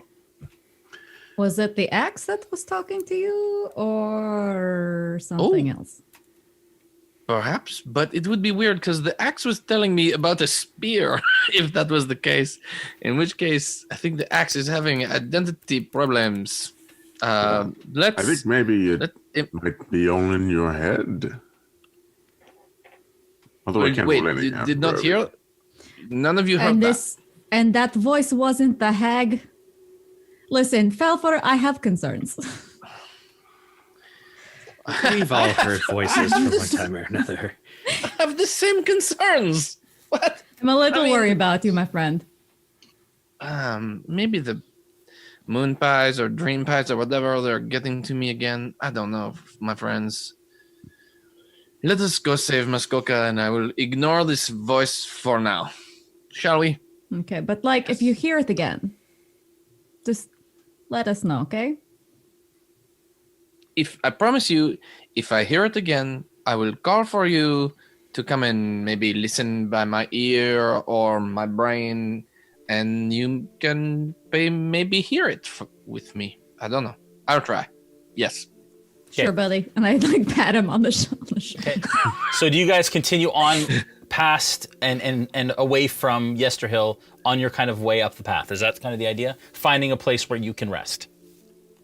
Yes. Yes. Okay. So you head up the path in the direction that this creature went, and at this point, its path and its prints are actually quite noticeable. You find a little cove, an opening in trees that you feel like you could potentially rest safely within. You get the benefit of a short rest. Sorry, you rest for an hour, and you do not hear that voice anymore, Falpher. Okay, interesting. Short rest is what we get. Yes. Okay. Okay. All right. Cool. What is your plan? The healing didn't help me very much, so I'm going to use a second wind to help add a little healing to me. Remember, you can use hit dice, all of them, if you want to. We already used a bunch on our last short rest, so Okay. we're spent, or at least I am. Let's see. So I just heal 5 more points then. Okay. All right. How do you folks head out? What are we doing? Could we not? Yes. I mean, I appreciate the spontaneity of our group as a whole in general, but I really think that Muskoka is not doing so well. I understand, but that creature moved much faster than us at a standard pace. No matter what we do, it was getting to Vallaki before us. So and I know I understand that we did what we could and we needed to rest and everything, but usually our plans have not gone very well. I'd hate to be I don't want to bring everybody down. This is I want this to be more of I'm not a motivational speaker, but I want it to be more of a pep talk. We can do this. I just want to know what it is that we're about to do before we just jump in there. I have a little idea. Do tell. What we should do, in my opinion, is try to save our friend Muskoka immediately. We have rested. We have benefited from that rest. And now, with all of the haste that is found in our little legs, we pursue the beast carrying our friend. And we save him. But how? Well, we saw the general direction he was going in. I can probably follow the tracks. What do you think? How about you guys? What are the options?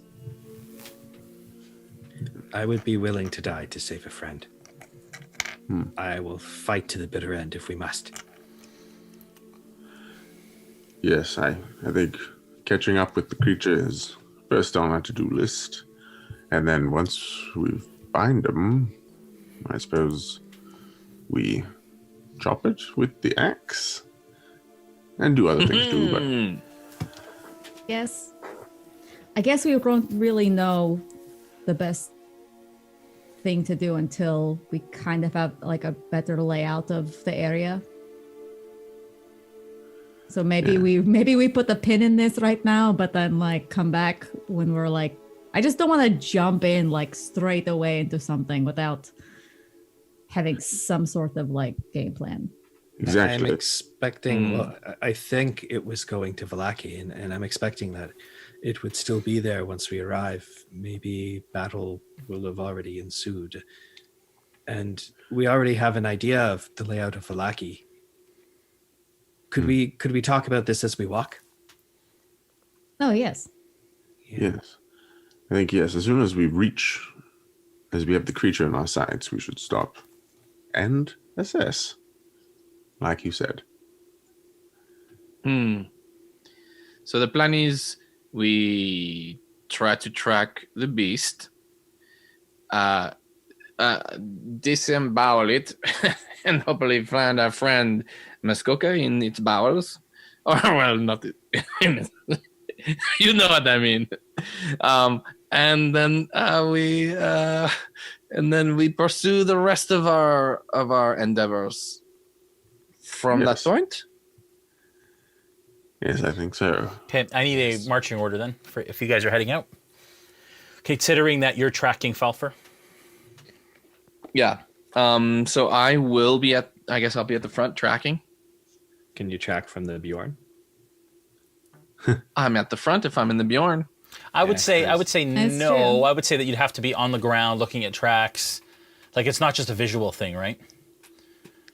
So, I guess it depends on how. No, just kidding. You're right. well, it depends on how well you roll, actually, I guess. But the DC is different if you're in the Bjorn. That's all I'm saying. Yeah, I hear you. Yeah, okay. So I'll track from the ground. Okay. I will. All right, and I'm assuming you guys aren't moving slowly. Are you basically dashing the entire way, as quickly as you Yeah, can? as fast as we possibly can. As long as it doesn't give anybody exhaustion, then yes. Okay. No, it wouldn't. You would be moving at a decent pace. All right. Give me a survival check, please, Falpher. And, sorry, so Okay.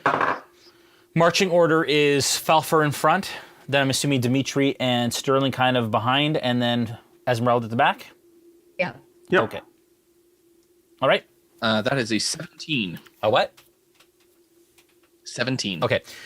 With a 17, you track this creature's steps up the trail that leads away from the from Yester Hill. It passes to the right or to the east of the winery, and it meanders around until it meets the Svolok Road, where the crossroads are that eventually head east. But you notice that the creature, with its heavy steps, and there are twigs that have kind of fallen, dead twigs around, it turns into the forest and doglegs right. And basically like decided kind of almost at the last minute, made a 90-degree turn and went into the Svolok Woods to the right. You continue to follow it through. Friends, Go ahead, sorry. it goes into the forest here. Should we pursue? Absolutely. Yes. Yes. This is from Muskoka. All right. Okay. Sorry, go ahead. Go ahead. Well, I have a favored terrain type, which is forest, so I just want to make mention Nice. of it. Do you get advantage on survival checks? I do on intelligence and whiz checks. Okay. As you kind of pass through the forest, I'd like you to give me another survival check, please, with advantage. Okay. Okay, so that is a 1, a natural 1, but I obviously don't. That doesn't count for me. So I'm going to re-roll that natural 1, and then I get to roll again. So that is 10, and that is a nat 20. Okay.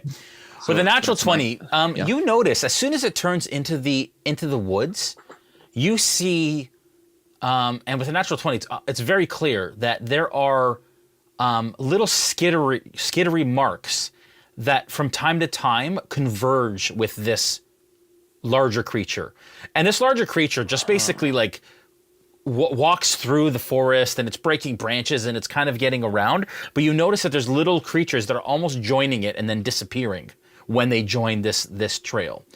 And it continues for you travel it for an hour, 2 hours. It goes north, heads northeast, and then comes out of the woods into the hillside. Not anywhere near where you thought Vallaki might be. And you know Vallaki is just north of where you are right now, but it is heading directly east at this point. You follow it further as it kind of curls around the top end of a couple of the rivers. It starts to head south, and you've now been traveling for 3 hours. As you continue to follow this, as it starts to head slightly southeast. And you can see, kind of as you approach, that the temperature seems to be getting a little chilled, a little cooler. You start to kind of pull out some of your cold weather gear as you begin to head south. Those that are currently at Mount Gakis, specifically Elros, who is in a watchtower, one of the watchtowers that you built recently. In the distance, with your natural 20 that you rolled for your perception check, you see from the tree line something that causes you to kind of close your eyes and shake your head and then look again as one of the trees seems to emerge from the tree line. Once again, you kind of rub your eyes. You're not quite sure what you're seeing. It's mid-afternoon. The snow from Gakis is settling on the countryside. As this large tree-like creature a mile out begins to close in on Gakis. As you are trained and know to do, you set the signal whistle, which alerts the camp of Gakis that there is a potential threat coming. At this point, I would like to invite the elders from Mount Gakis and the camp that surrounds Mount Gakis to our stream with us. Yes. Currently, we have our 5 elders joining us via Zoom. I'd like you guys to give us just a quick description of your character and what camp you are the head of, and then we'll go from there. Let's start with Hillary. Oh, I play Elder Wattleby, the elder in charge of Camp Wattleby, and I am a halfling draconic bloodline sorcerer. All right, Steve, you're up. All right, I am playing Tamazar, a level 8 cleric dwarf, who's the patron of Clan Tamazar. Shad? Hi, I am Elder Ludari. I am a drow rogue, and obviously I am in charge of Camp Ludari. Okay. I'm going to say, there's 2 Johns, so we're going to say U.S. John. I'm playing Jardani Goril, Elder of Clan Goril, a human vengeance paladin. Awesome. And UK John. Hello there, I'm Elder Sidifar. I'm heading up Camp Barbanegra, and since the last time you saw me, I've changed a little bit. I'm now currently a large bear wearing armor. All right. You all hear the signal whistle go off, which signals a potential oncoming threat. At this point, you look to the northernmost tower as Elros, correct? Signals from above that she sees something in the distance. As you approach, you all climb the tower, and what you see is this large 30-foot creature with glowing green eyes and green light spilling from its mouth, approaching a mile from the camp. And through the hills, because it's kind of a downward slope, you see it in the distance. What do you do? That's not good. I just start getting all of my clan members. All the clamped arms. Yep. Blowing the whistles like crazy. Okay. And they begin to muster and gather their weapons as you have experienced many times before, and at this point is a well-oiled machine of sorts. The creature is still a mile out, too far for any sort of attack at this point. But as it starts to get within range, we'll come back. At this point, those of you that are at home watching, and those of you that are on the Discord currently, will have an opportunity to attack this creature as it approaches the walls. And as it approaches the walls, you will be spending bits, as I'm slowing down again, I think, from all the Zoom windows. You will, as you're approaching the walls, you'll be able to attack it. So every 100 bits that you spend, not yet, when you are kind of told to by the elders of your clan, will go towards a 1d6 amount of damage towards this creature. We'll call it out. Those of you that are home that aren't part of a clan, whatever clan you want to support, you can do that. And that's how we'll kind of do damage and combat moving forward on the Vistani side. Yes, Joel? Jason, what are the chances that this party would survive Barovia without the help of the folks on the Discord?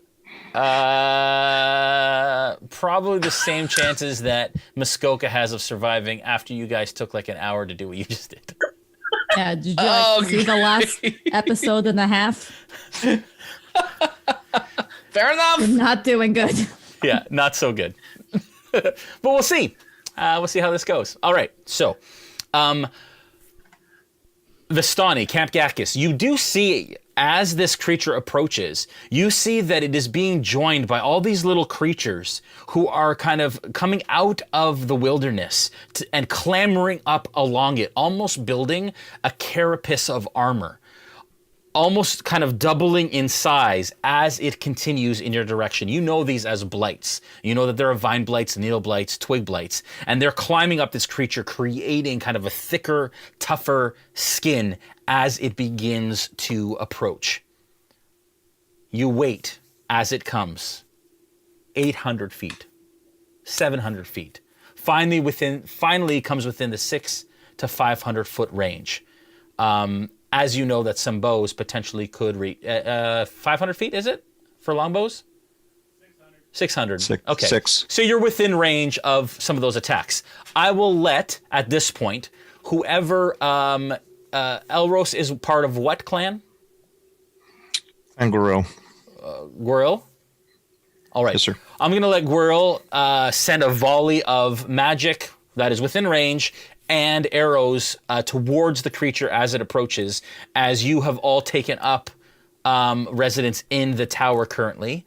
You can make the call, John, or Jardani, please. Absolutely. Clan Guerrero, spend your bits to fire. And we'll do as that. You hear the voice, oh, hey, everyone. And we'll come back. All right. Joel. All right. Okay, let me just... All right, back to the party. You continue to follow this trail. I'll explain that to the rest of the crew that... it seems, my friends, that this thing might be growing as it's going. I've noticed little tracks, like climbing onto it, and then I think perhaps it is bigger than when we last saw it. All right, back to Gwirl. Do we have a total of damage? We do. One moment, please. No worries. That's going to be 75 points of damage. 75. As a volley of arrows, almost endless arrows, out over this wall. Flashes of magic over the wall. As they start to impact this creature, you see blight begin to explode from its surface as it continues to trudge further along the countryside in between the hills leading to Camp Gakis, doing significant amounts of damage. As you see other blights scurrying to it and climbing up its body to join. At this point, it is within now, I'd say, the 200 to 300 foot range. I'll allow one other clan to join in a volley. What clan would like to take that opportunity? before it said. Sorry? God said.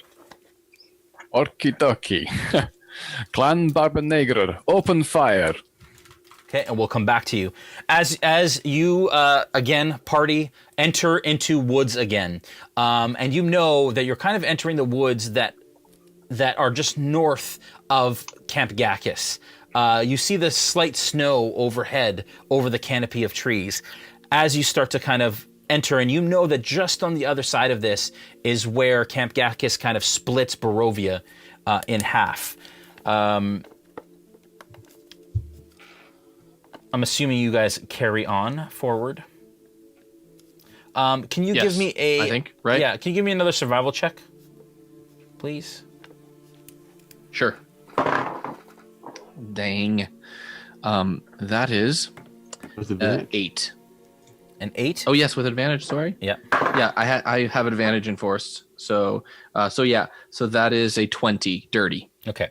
So with a dirty 20, you know that just on the other side of this copse of trees is a hilly kind of landscape that then borders Gakis, and you know that you're approaching kind of the eastern peaks of Gakis. We're approaching the eastern peaks of Gakis. So this is its destination. Seems to be. I wonder what it's doing here. And of course, you know, Ezmerelda, that Camp Gakis is where the Vistani that are against Strahd, that have come to face him, that are basically finding ways to rid the land of his tyranny, have come and settled.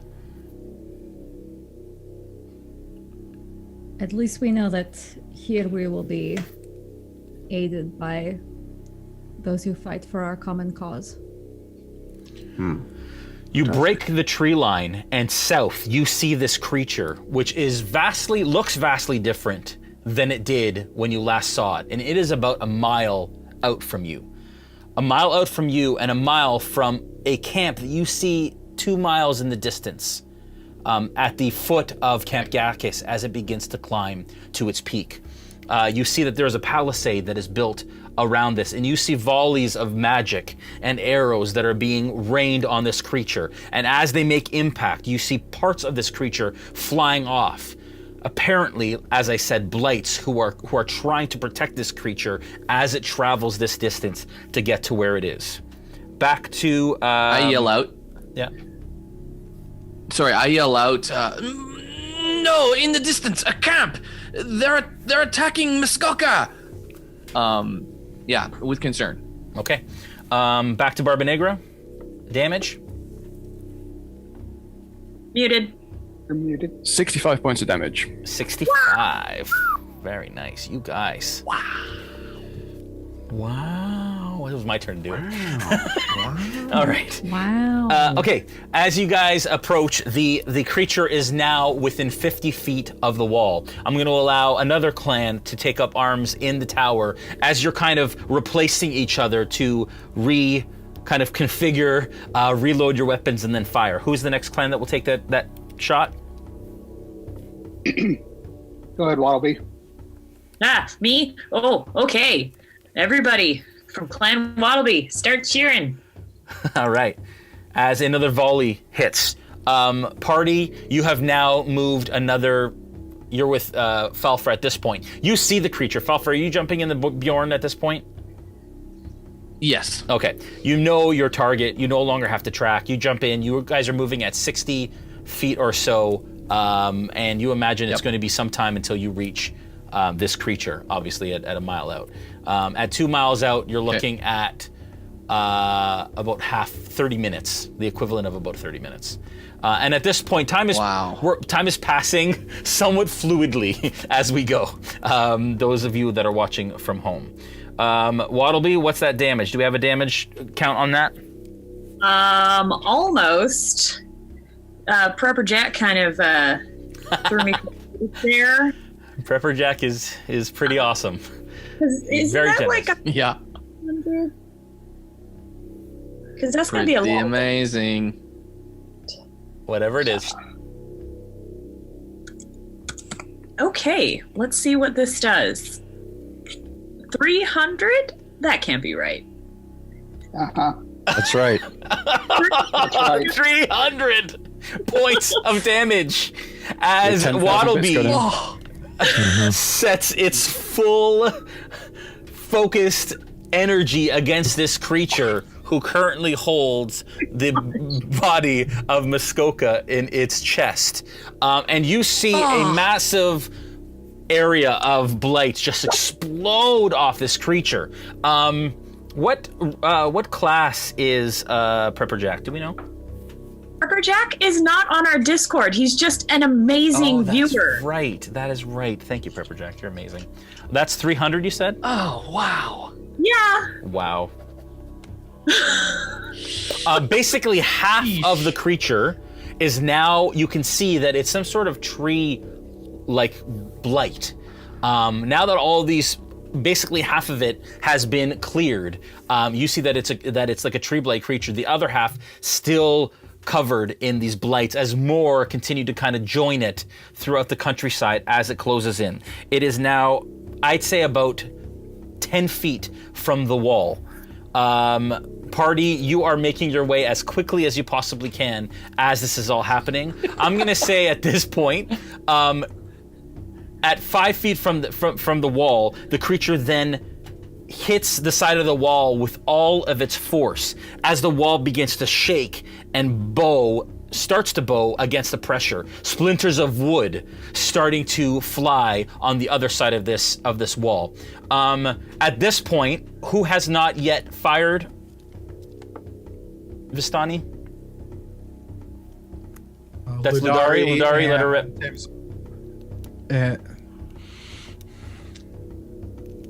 Back to the party. Clan Ludari.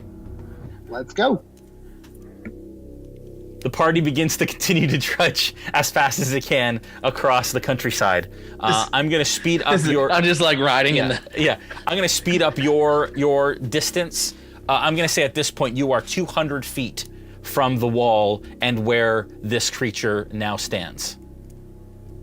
Wow. Okay? And the creature is now hit against the wall and is now overlooking and you can see this creature has its hands on top of the palisade and is starting to rock it back and forth, trying to tear it from its seat in the ground. And the ground under you can feel it starting to move and shift as it's trying to pull this palisade out.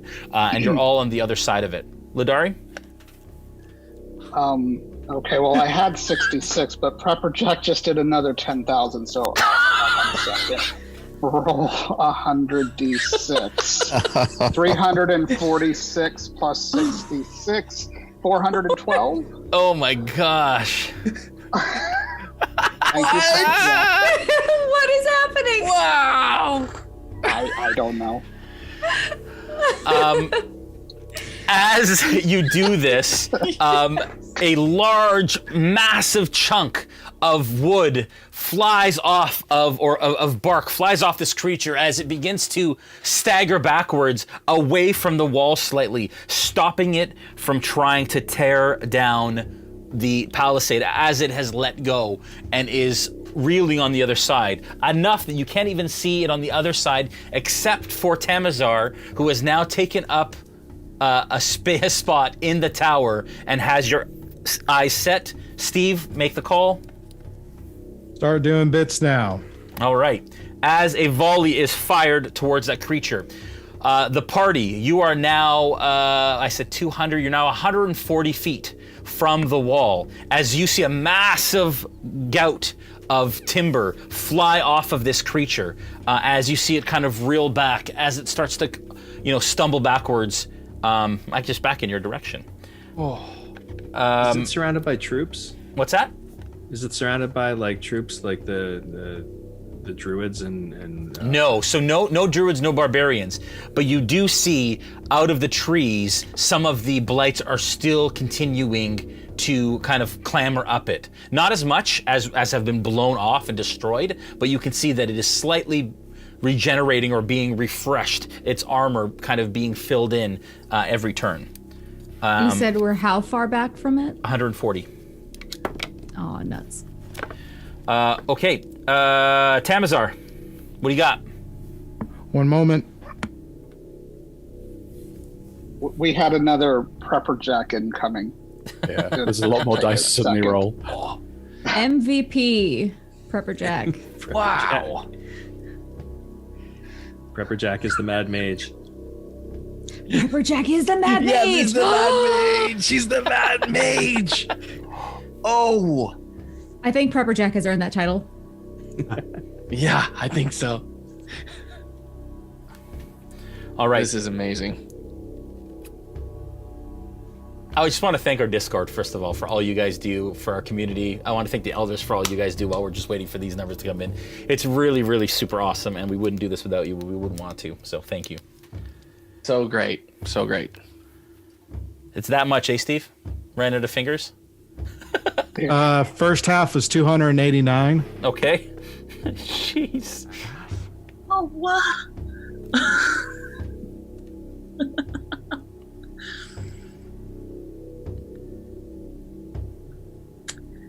Wow. The suspense. Right? It's killing the tree. The first half of the volley smashes deep into this creature as it takes another step back further from the wall. Second half, 248. Wow. Okay. Another one into the other side of the creature as it reels backwards, not quite understanding or knowing what it was facing. It's starting to wobble, and you can see from the tower, Steve, that it is on its last legs. It is not going to last much longer. You have seen, the party has seen that the creature now is missing an arm. Half of its head is gone. You see green light starting to spill from all around it. In one last attempt, the creature begins to clamber forward and almost basically falls onto the wall. Its one arm over the top of the wall, its head just over the palisade as it screams down at you. One last volley from all clans to try and finish off this final creature before it tears your wall down. That is all of you. Go ahead and fire. You guys are now within you guys are within 90 feet at this point. As you see this creature who holds your dear friend draped over the side of the wall. Is there anything you guys want to do while we wait for this damage? Yes. I feeling just welling with tears for a deep sense of Vistani pride comes over me, and a really strange sudden craving for Prepper Jack cheese. I will, for Prepper Jack, will hurl a lightning bolt at it. Okay. So that it has to make a dex saving throw? Yes. Okay. All right. What's the DC on that? 14. Okay. It passes. Unfortunately, Wow. I'm sorry. Does that take half damage? I don't know. I also know that it continues on in a straight line through creatures, but there's a palisade in front, thankfully. It does take half damage. Half damage. Okay, what's the half damage on that? Okay, so.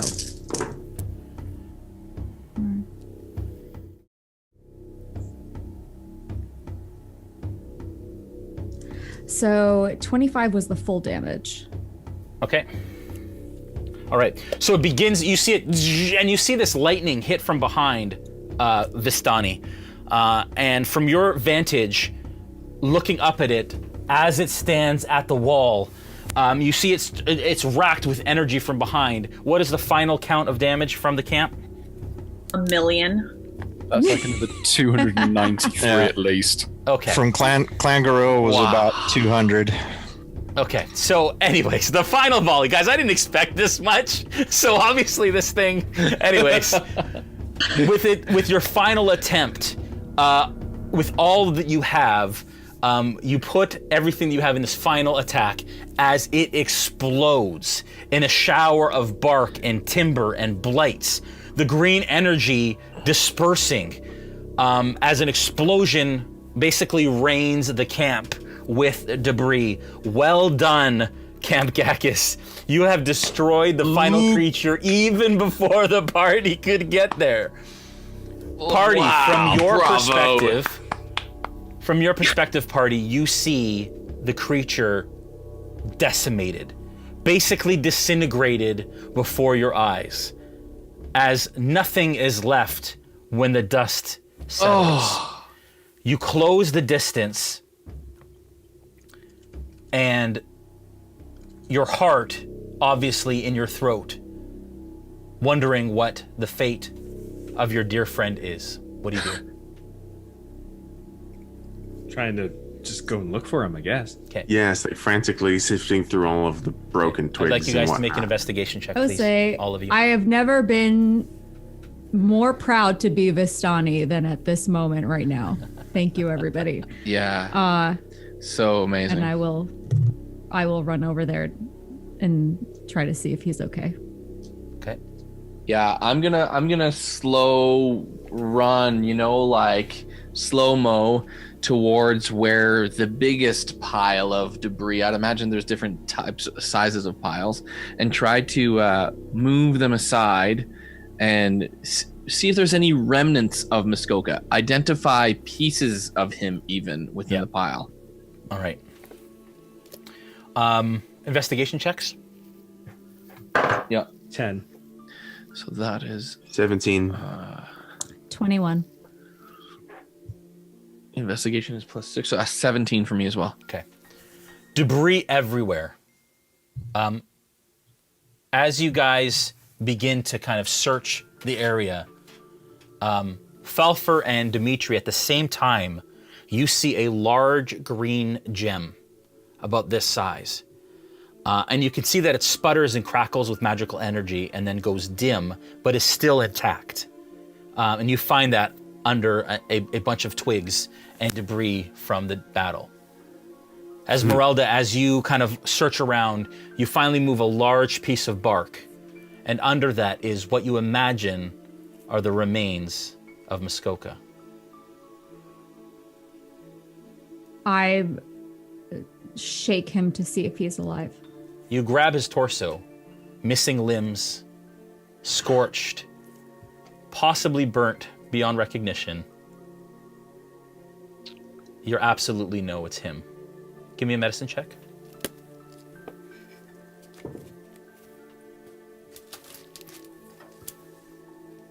$17. 17, there is no life that you can tell. What do you do? Do we have a resurrection spell? You're not there. One of the things. You're not there. I'm not there? Well, no, I'm she literally. she hasn't said anything yet. I just yell out. Oh, I for- see. I yell out for anybody who could hear me. Elder Barba Negra steps forwards, and he brings with him the elders of the camp. They walk forwards carrying a paper scroll. He hands it to Elder Tamazar and says, "My brother, will you do the honors?" So much death. Y'all are darn fools. Pulls open the scroll, starts to read, and casts Resurrection on Muskoka. Okay. How does that look? He's kind of looking sternly at the party and nods to his companions as he recites the scroll. And casts. Get his body starts to emit a light. The limbs start to regrow. The wounds close up. Light returns to his eyes. Now, Dave, welcome back. Are you... Oh! Wait, shh. Is your soul willing to return to your body?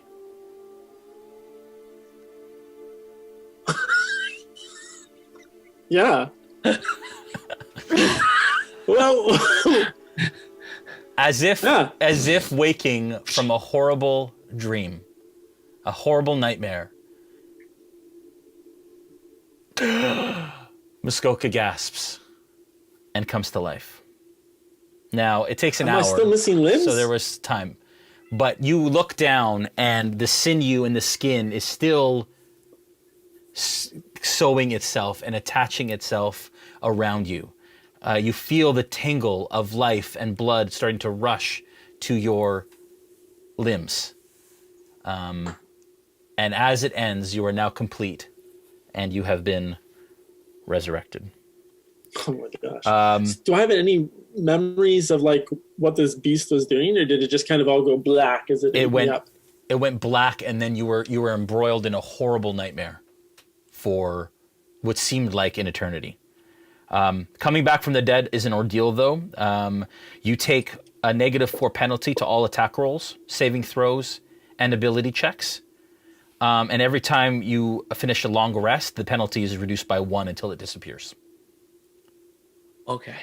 Okay, so you have basically 4 long rests until you are gone, until all your penalties are back. What do you all do? Okay, but I'm not dead, eh? Muskoka, are you okay? So I look around at all the debris and the blown up wood, and I'll look at Ezmerelda and I'll say, "Is it Dmitri again?"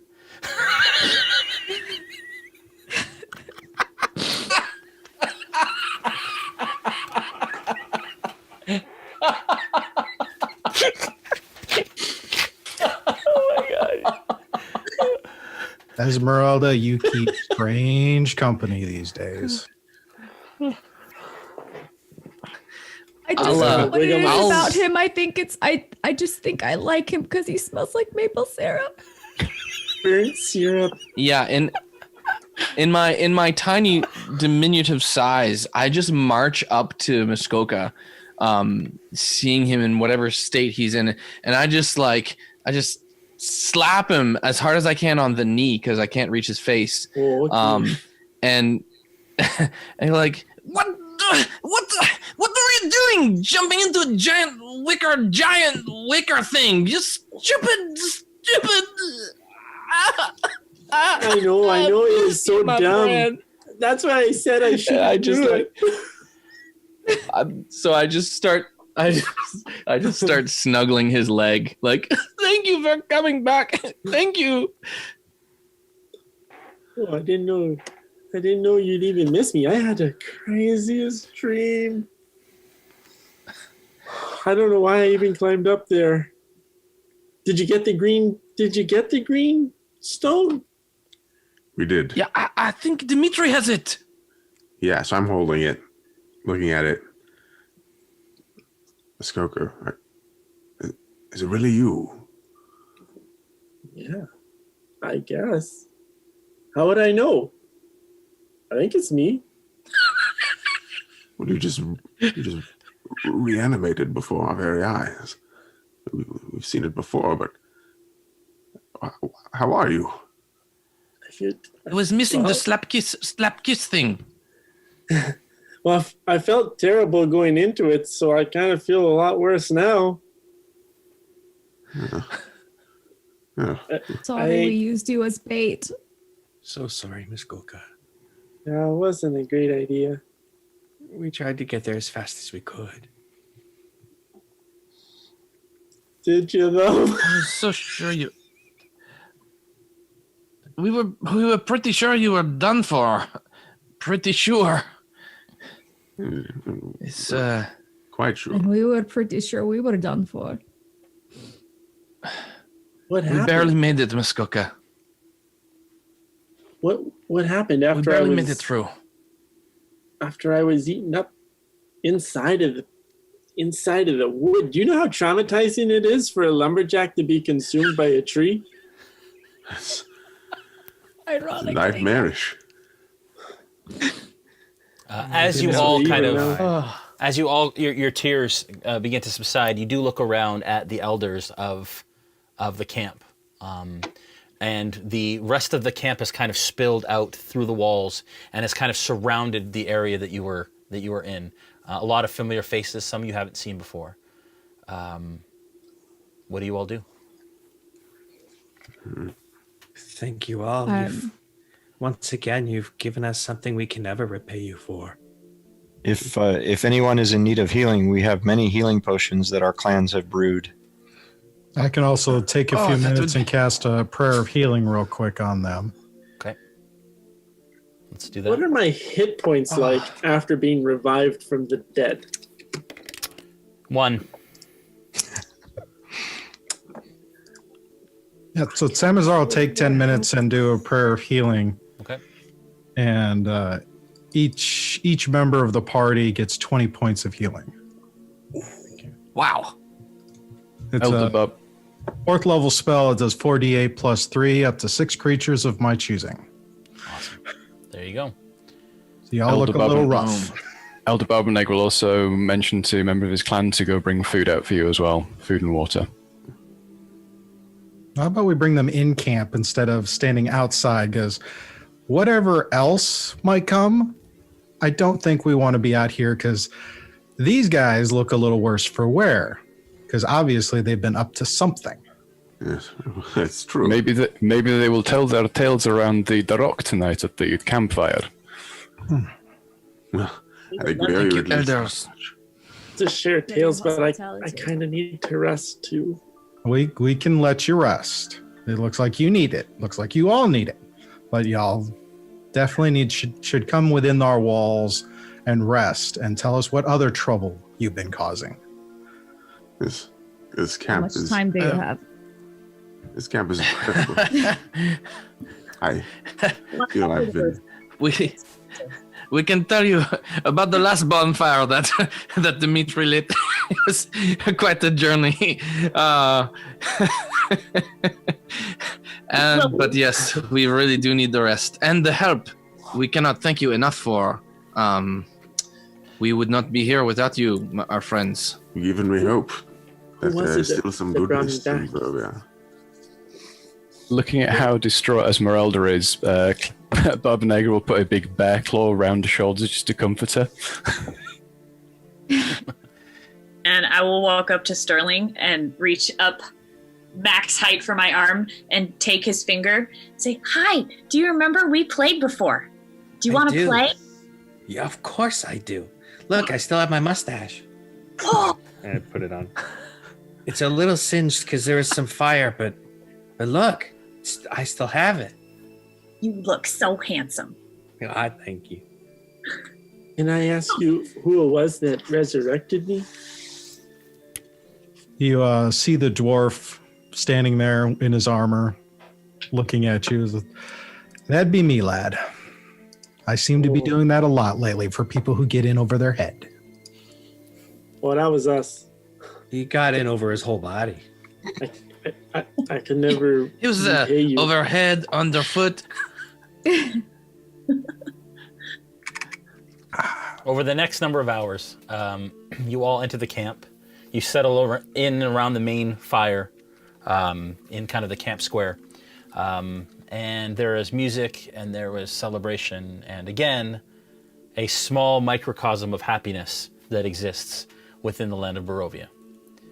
You are fed, you enjoy some Vistani wine, and you all get the benefit of what is a long rest. At this point, I want to thank the elders for joining us. Don't kill your video because we need that up to continue. But I just want to thank you all for joining us, for everything that you do for our community. This was our way of saying a massive thank you. And then thank you to our Discord for your generosity and for your continued awesomeness. Again, folks, if you want to be a part of this, by subscribing, you're helping us out. And then you can join this craziness that we call the RealmSmith Discord. Thank you, guys. Appreciate it. You guys have a good night. You guys are the best. You're the best. It's amazing. Oh. Wow. Now, much more rested, and with the party member back, you all kind of wake the next morning in Gakis. It's a cool Barovian winter day. The elders allowed you to stay in the elders' tent, and they feed you a hearty breakfast, and they bid you farewell. At this point, the day is yours. It is the equivalent of about 7 a.m. in the morning. What do you do? Muskoka, how are you?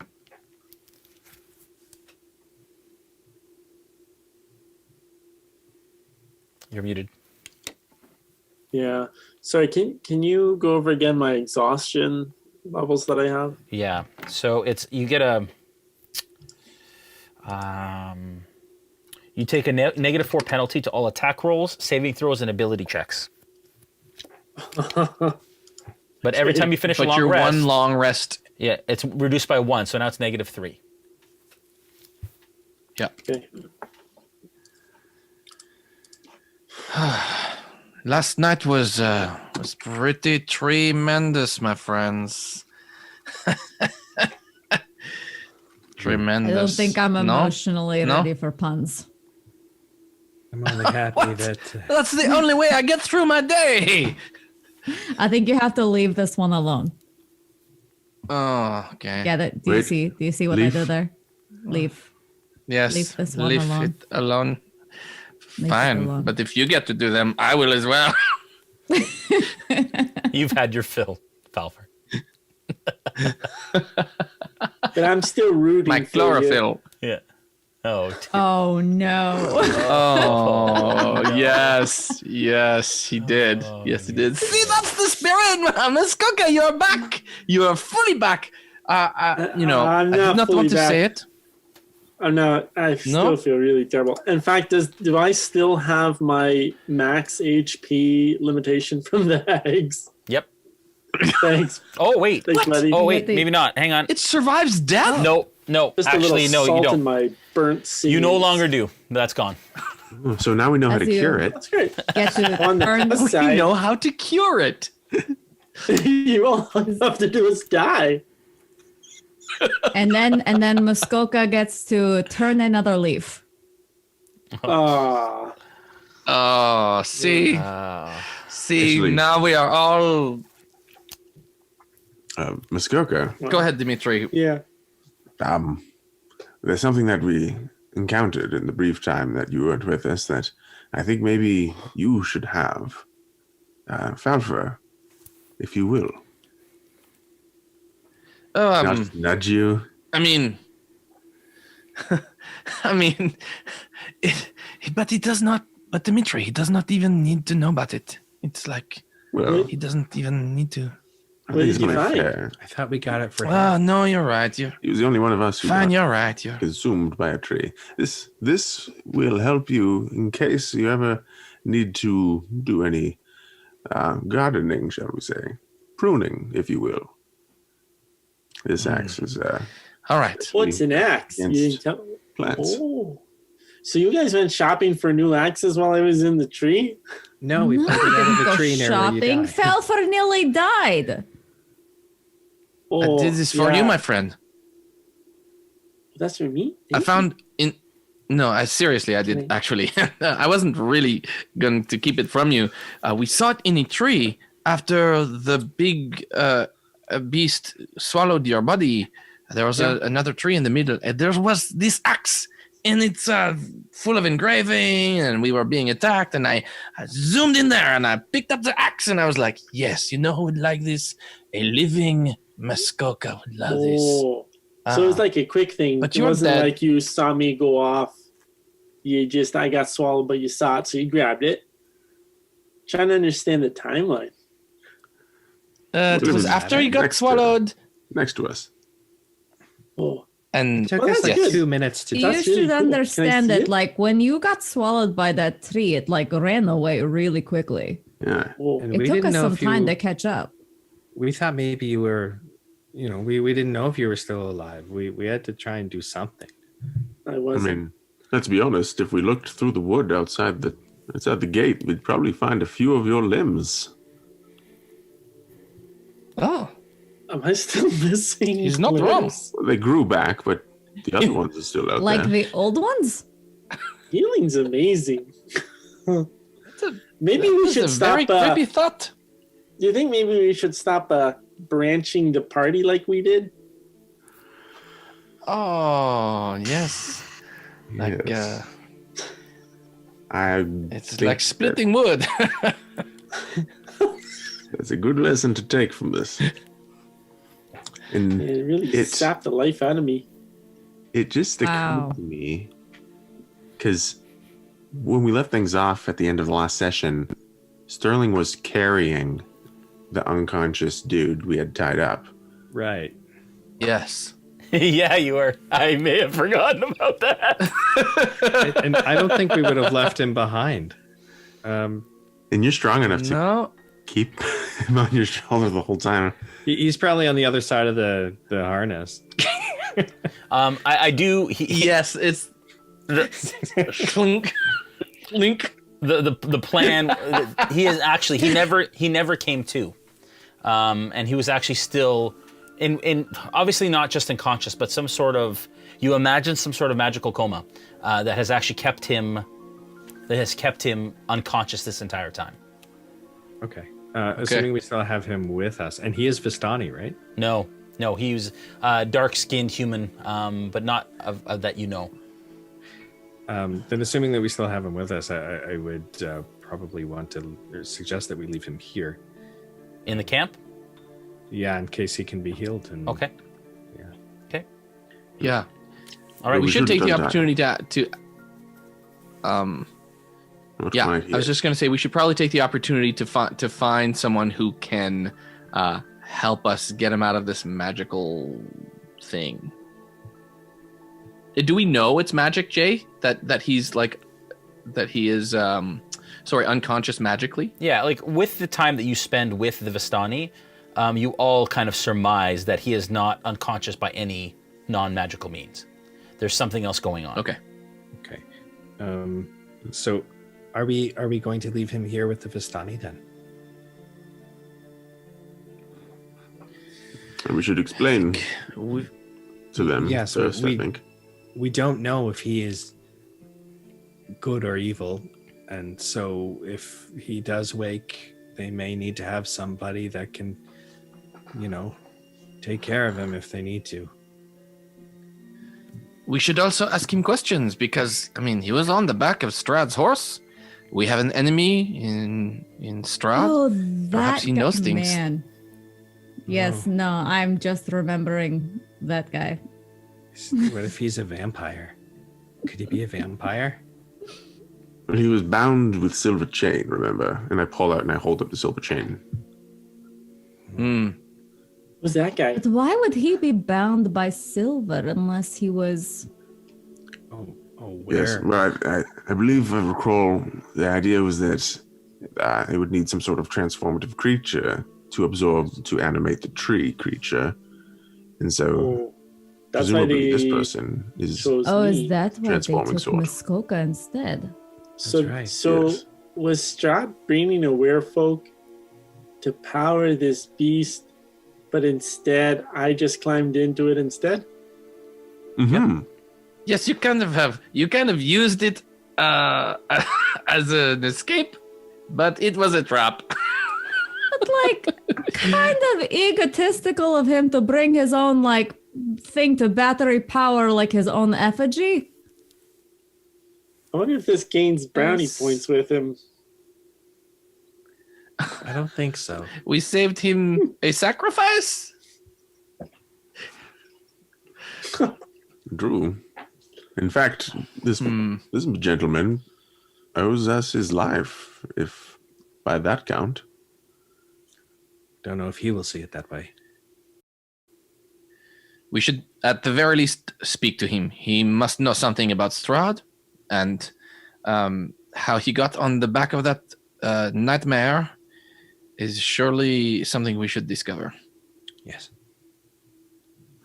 Maybe I should just re-tie him up with this silver chain, just to be safe. Yeah. I was going to keep it a useful time, but I think now's a very useful time to use it. Pretty good timing. Might be right. Yes. I'll take it and I'll tie him up again with it. So you tie him up before you leave the camp? Yeah, tie him up with the silver chain. And you obviously let the Vistani know why you're doing this. Yeah, we've explained. Okay. Yes. Okay. Yeah, we tell them everything we know. Okay.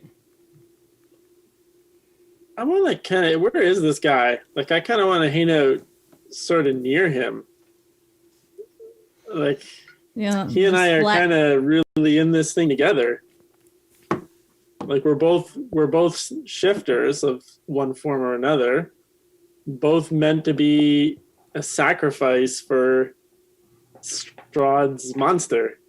This is not the time for bonding. No. What are you going to do?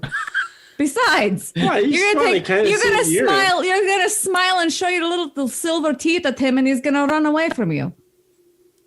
He can't run, he's tied up. It's very No, this is true. It's very obvious.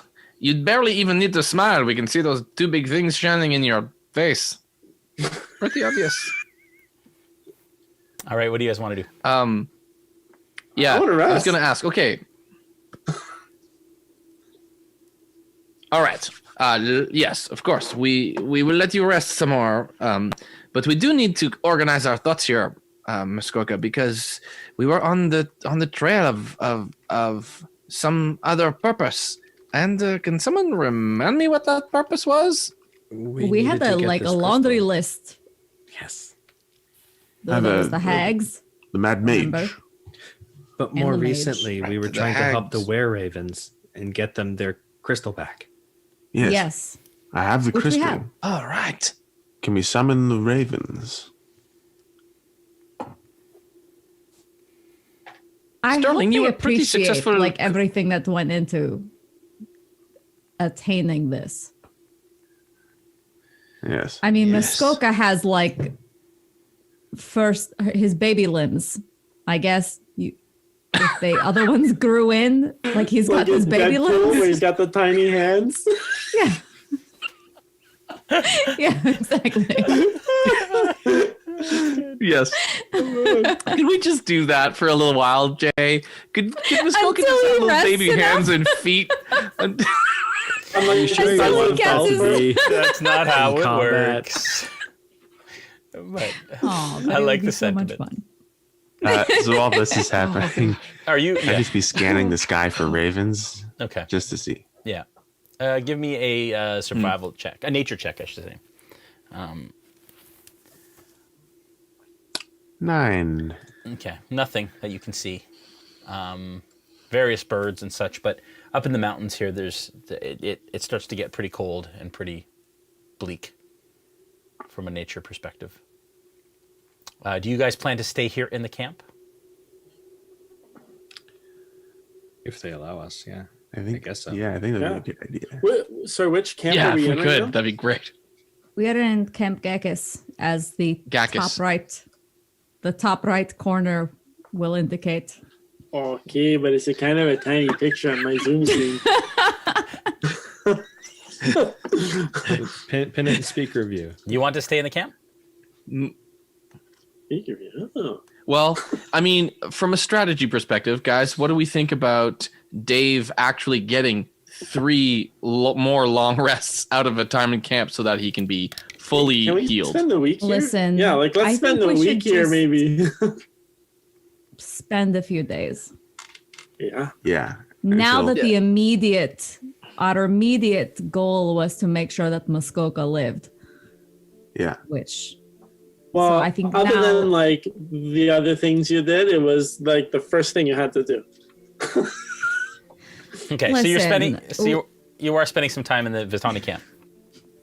Yeah. How definitely. much time? We're trying to get to an understanding of how long you guys are spending in the camp. 4 days. we what's have the to where equivalent of 3 long Muskoka's rests? baby limbs will grow. 3 more long rests? Yes. Yeah. Okay. All right. During that time, you guys learned that at the end of this week that exists, so I'd say 4 days from now, so you have 3 long rests. Within 4 days, the Vistani start to talk about an evening and not really a holiday, but of a place and a time that is the darkest for Barovia. They call it the hallowed evening, where the veil between the evil planes and Barovia are thinnest, where horrors kind of cross over and are able to make their presence even more known. It's a time where Strahd himself actually feels less in control, where he has to actually watch his borders more, where the fogs tend to draw in the evilest of its creations and of its creatures.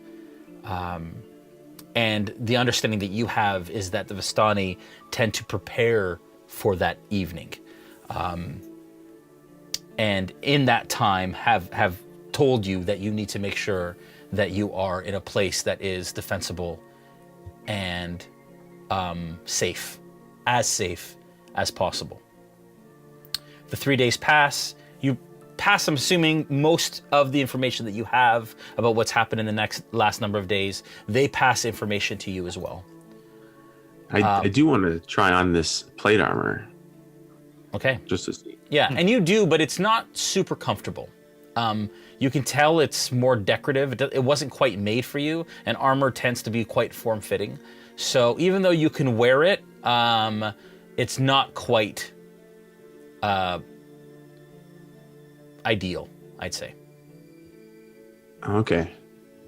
Maybe I'll find a blacksmith to see if I can get it fitted. Yeah. Can you tell me all about my axe, or you can tell me about that later? Yeah, so your axe, you get an extra 1d8 damage against plant creatures or plants. Okay, so that's not a D&D Beyond thing. It may be there. We'll add it though in between sessions. Okay. Oh, plant creatures, man! Remember when I used that like a day too early on the plant creature? Yeah. During your time at the camp, Falpher, I'd like you to make a Constitution saving throw, please. What? Okay, but I mean, I'll be fine. Best stat. You fell out of the baby, Bjorn. 13. Okay.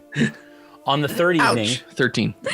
that you rest, and at this point, the camp has actually started to feel like the most safe place that you've been during your time here in Barovia. The Vistani are obviously incredibly welcoming and entertaining.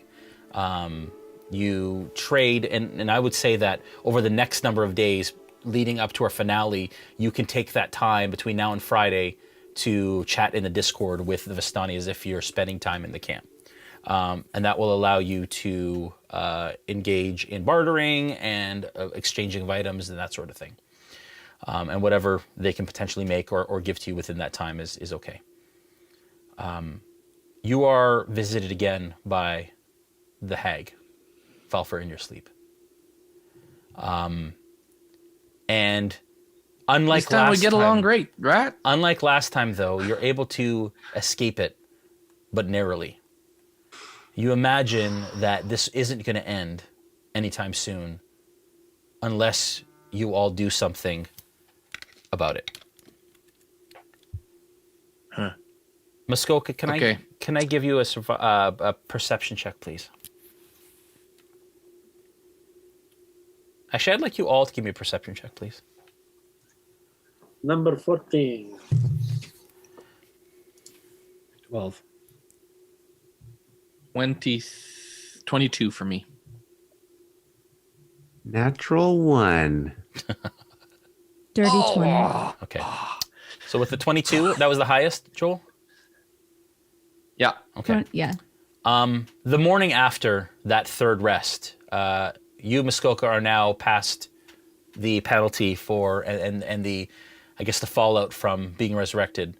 Falpher, you are kind of wandering the foothills and in the rocky kind of outcrops of the mountain that kind of surrounds or is bordered by Camp Gakis. Welcome back. Sorry about that. Everything died and we're back now. But so Falpher, as you kind of venture into the mountainside, after having the really disturbing dream, or the nightmare rather, the night before with the hag,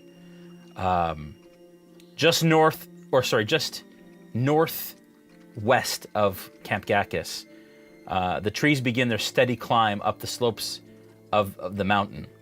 its monolithic presence oppressive at this distance. The ground here is rocky, uneven, and tiring to navigate. Even the wolves avoid this neck of the woods. Soon you climb above the blanket of fog that engulfs the valley. Dark thunderclouds roll overhead. You see an elk standing on a rocky spur about 60 feet away. Suddenly, it assumes the form of a man in tattered black robes. His hair and beard are long, black, and streaked with gray. You watch as his eyes crackle with eldritch power. At this altitude, you wonder if maybe your mind is playing tricks on you, and as you close your eyes and you open them up again, he is not there. And that is where we're going to end the session for this evening. Thank you, everyone, for watching. Sorry about the technical issues. We've obviously pushed our system as much as we could with all of these Zoom folks on. I want to thank everyone in the Discord again for your incredible generosity. I want to thank the elders for joining us on this awesome adventure. I want to thank Muskoka for coming back and David for being patient the entire session until the last half hour. And Prepper Jack. And Prepper Jack. VP. And everyone for your generous donations. It was really amazing, and we're feeling all the feels tonight. So thank you. Real quick, this Friday, make sure that you catch Part 1, that is 4 p.m. Pacific, 7 p.m. Eastern, of our Into the Mist finale here on RealmSmith. It will not be on D&D as far as I know. As it stands right now, it will only be here and probably on the Beetle and Grim channel, but we will confirm which channels. But definitely RealmSmith, twitch.tv/RealmSmith. And then right after that, catch the Lost Odyssey Halloween special with Matt Lillard and a bunch of other awesome people. Again, this is his debut as a DM in public on a stream. You don't want to miss it, and we're honored to be a sponsor of that. If you loved what you saw here, consider following, sharing, and subscribing and entering our awesome Discord community, which is so great. There's also a session on Thursday that will be DM'd by Scoob, who is Steve, who you just saw, one of our elders, that leads directly into our finale. It's not going to be live, but we will be posting it afterwards between the session on Thursday and our session on Friday, just as a little kind of side quest so that you can see what's coming in our finale. Tomorrow night, Behind the Screen with myself. Thursday, of course, Players Table with Joel Auge, who's apparently serving his own ads at this point. Next week. Can we sponsor our own squares? Honestly, next week he's just going to show up with his own DM screen and just start rolling saving throws and playing NPCs. It'd be great. Jeez. I am... Talk to the face. All right. You guys have a wonderful night. And next week, episode 15 on Monday night. Episode 15 on Friday night, episode 16 on Monday, and then we're on a short break before we bring back the Tides of Wildmount. You guys have a wonderful night. Bye!